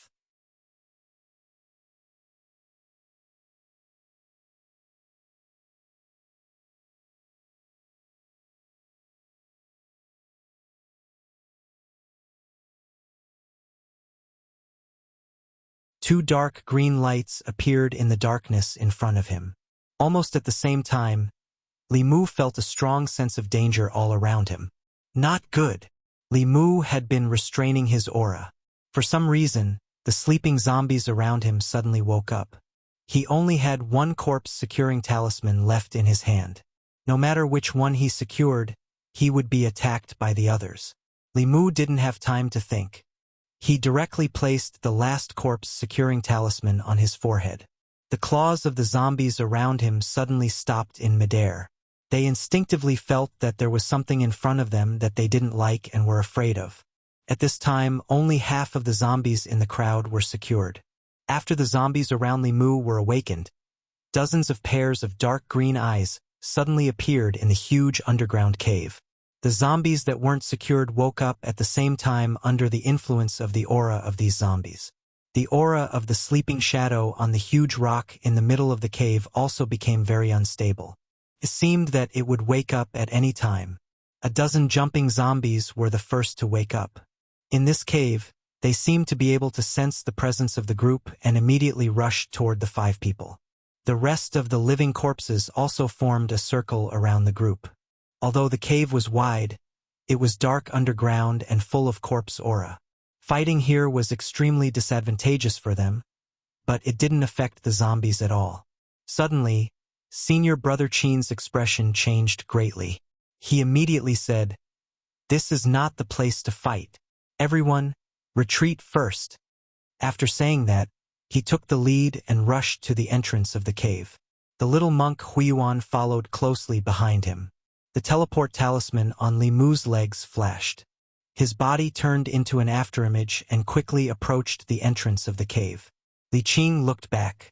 Although Li Mu was far from the entrance of the cave, with the speed of the teleport talisman, he could safely escape before the zombies surrounded them. She forced back 2 jumping zombies with her sword and flashed into the tunnel from which she came. She turned back and said, "Go quickly!" Li Mu sped up again and arrived at the entrance of the cave in an instant. However, just as he was about to enter the tunnel, his vision suddenly turned dark. A huge figure had entered before him. Wu Bo rushed into the entrance of the cave first. His figure paused for a moment. This pause was very short. It was so short that it could be ignored under normal circumstances. However, at this critical moment, Li Mu's figure had to pause for a moment. This short pause was enough for several jumping zombies to catch up. The road ahead was blocked by Wu Bo. Li Mu had already smelled the thick corpse aura gushing from behind. If he continued to stay in the same place, he would be courting death.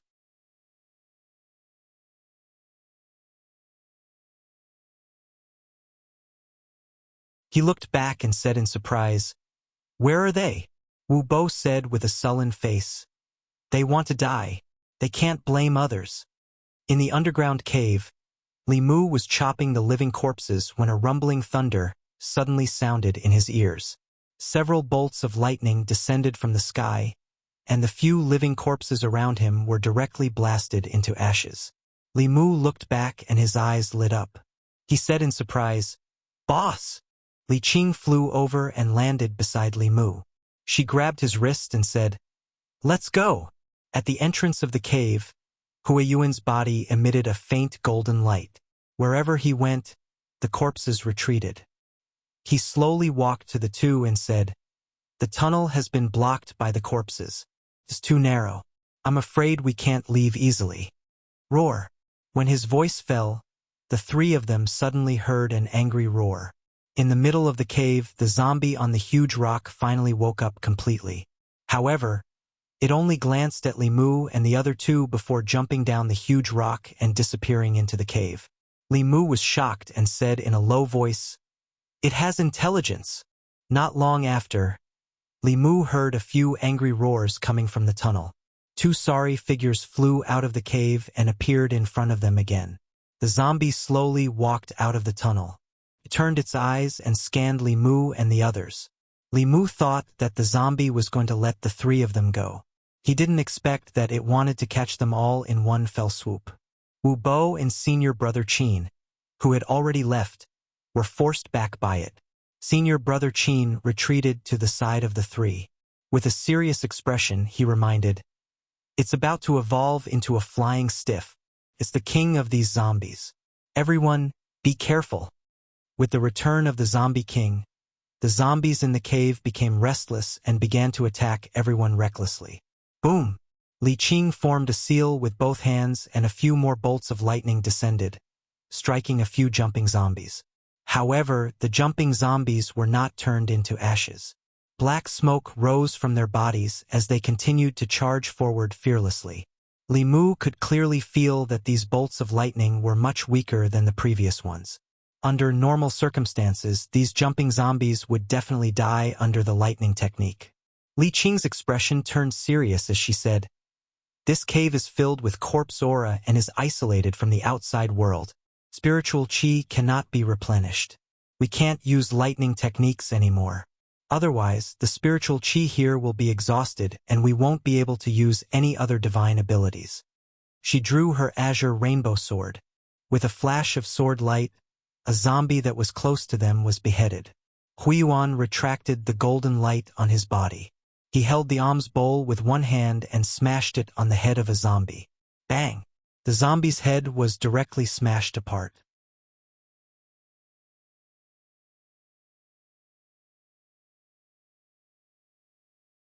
Although Li Mu's cultivation was not as good as his, the sutra he cultivated was definitely extraordinary.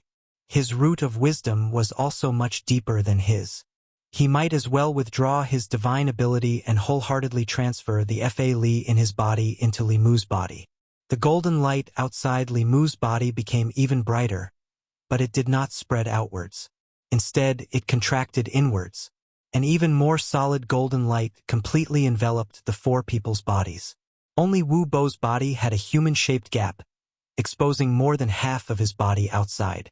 Li Mu grinned at him and said, "Sorry, my Fa Li is limited. Constable Wu, it would be better if you were a little thinner." Li Qing glanced at Li Mu and did not say anything. Huiyuan held back his laughter and continued to transfer Fa Li. More than half of Wu Bo's body was exposed outside the golden light and immediately became the target of the zombies' attacks.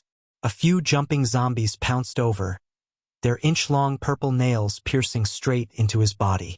The human-shaped gap on the golden light was clearly targeted at him. Wu Bo's face instantly darkened. He looked at Li Mu with a venomous gaze and took the initiative to leave the light. He threw a fulu at those jumping zombies. When the fulu was thrown out, it formed a lightning net that covered the sky and wrapped those jumping zombies inside. Lightning flashed and those jumping zombies were wrapped in the lightning net. Their bodies trembled a few times and then stopped moving. The heavenly thunder contained in the lightning talisman was obviously not as good as the real lightning technique, but it was still able to completely restrain these jumping zombies. Li Mu looked at Wu Bo indifferently from within the light barrier. The little monk Huiyuan had already told him the reason why those zombies suddenly woke up.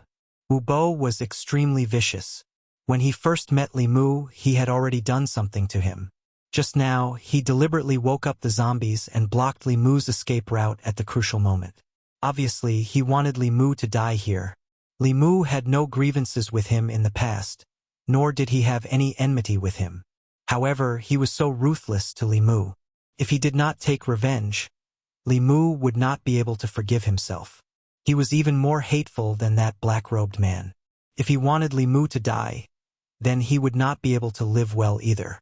Wu Bo was worthy of being an assembled spirit cultivator. He was also the descendant of the Fulu school's elder. As a core disciple, he had much more resources in the Fulu school than Li Qing. He did not need to move at all. He only needed to take out all kinds of Fulu from his body. The zombies that had almost filled the cave were unable to get close to him. After throwing out countless Fulu, Wu Bo reached into his clothes and searched. He could no longer feel any Fulu. The other Fulu on him were either not suitable for this kind of situation or were too precious.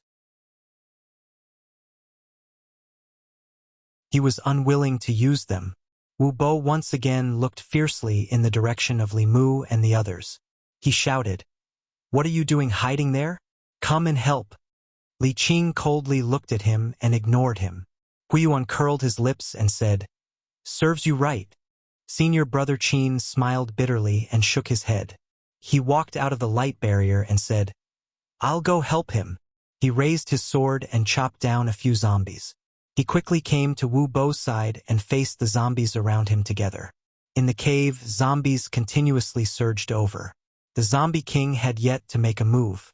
Wu Bo gritted his teeth and took out another Fulu from his sleeve. He said to Senior Brother Qin, "Protect me." Wu Bo made a hand seal towards the Fulu. Li Mu felt a powerful fluctuation of spirit energy from the Fulu. "It's an Earth Stage Fulu." Senior Brother Qin's face was filled with joy. He said, "Junior Brother Wu actually has an Earth Stage Fulu. I'll protect you. Quickly activate it and kill these evil beings in one fell swoop." The Earth Stage Fulu was extremely powerful and required a period of time to activate. Wu Bo turned his back to Senior Brother Qin. His hands changed seals and activated the talisman with all his strength. Puff! After a soft sound, his hands stopped moving. Wu Bo slowly lowered his head and saw a bloody hand stretching out from his chest. In the palm of the hand, there was a beating heart. The bloody hand clenched hard and the heart was crushed. You're tuning in to the Legend of the Vagabond YouTube channel. Don't forget to subscribe and join us on this journey to catch the most captivating stories.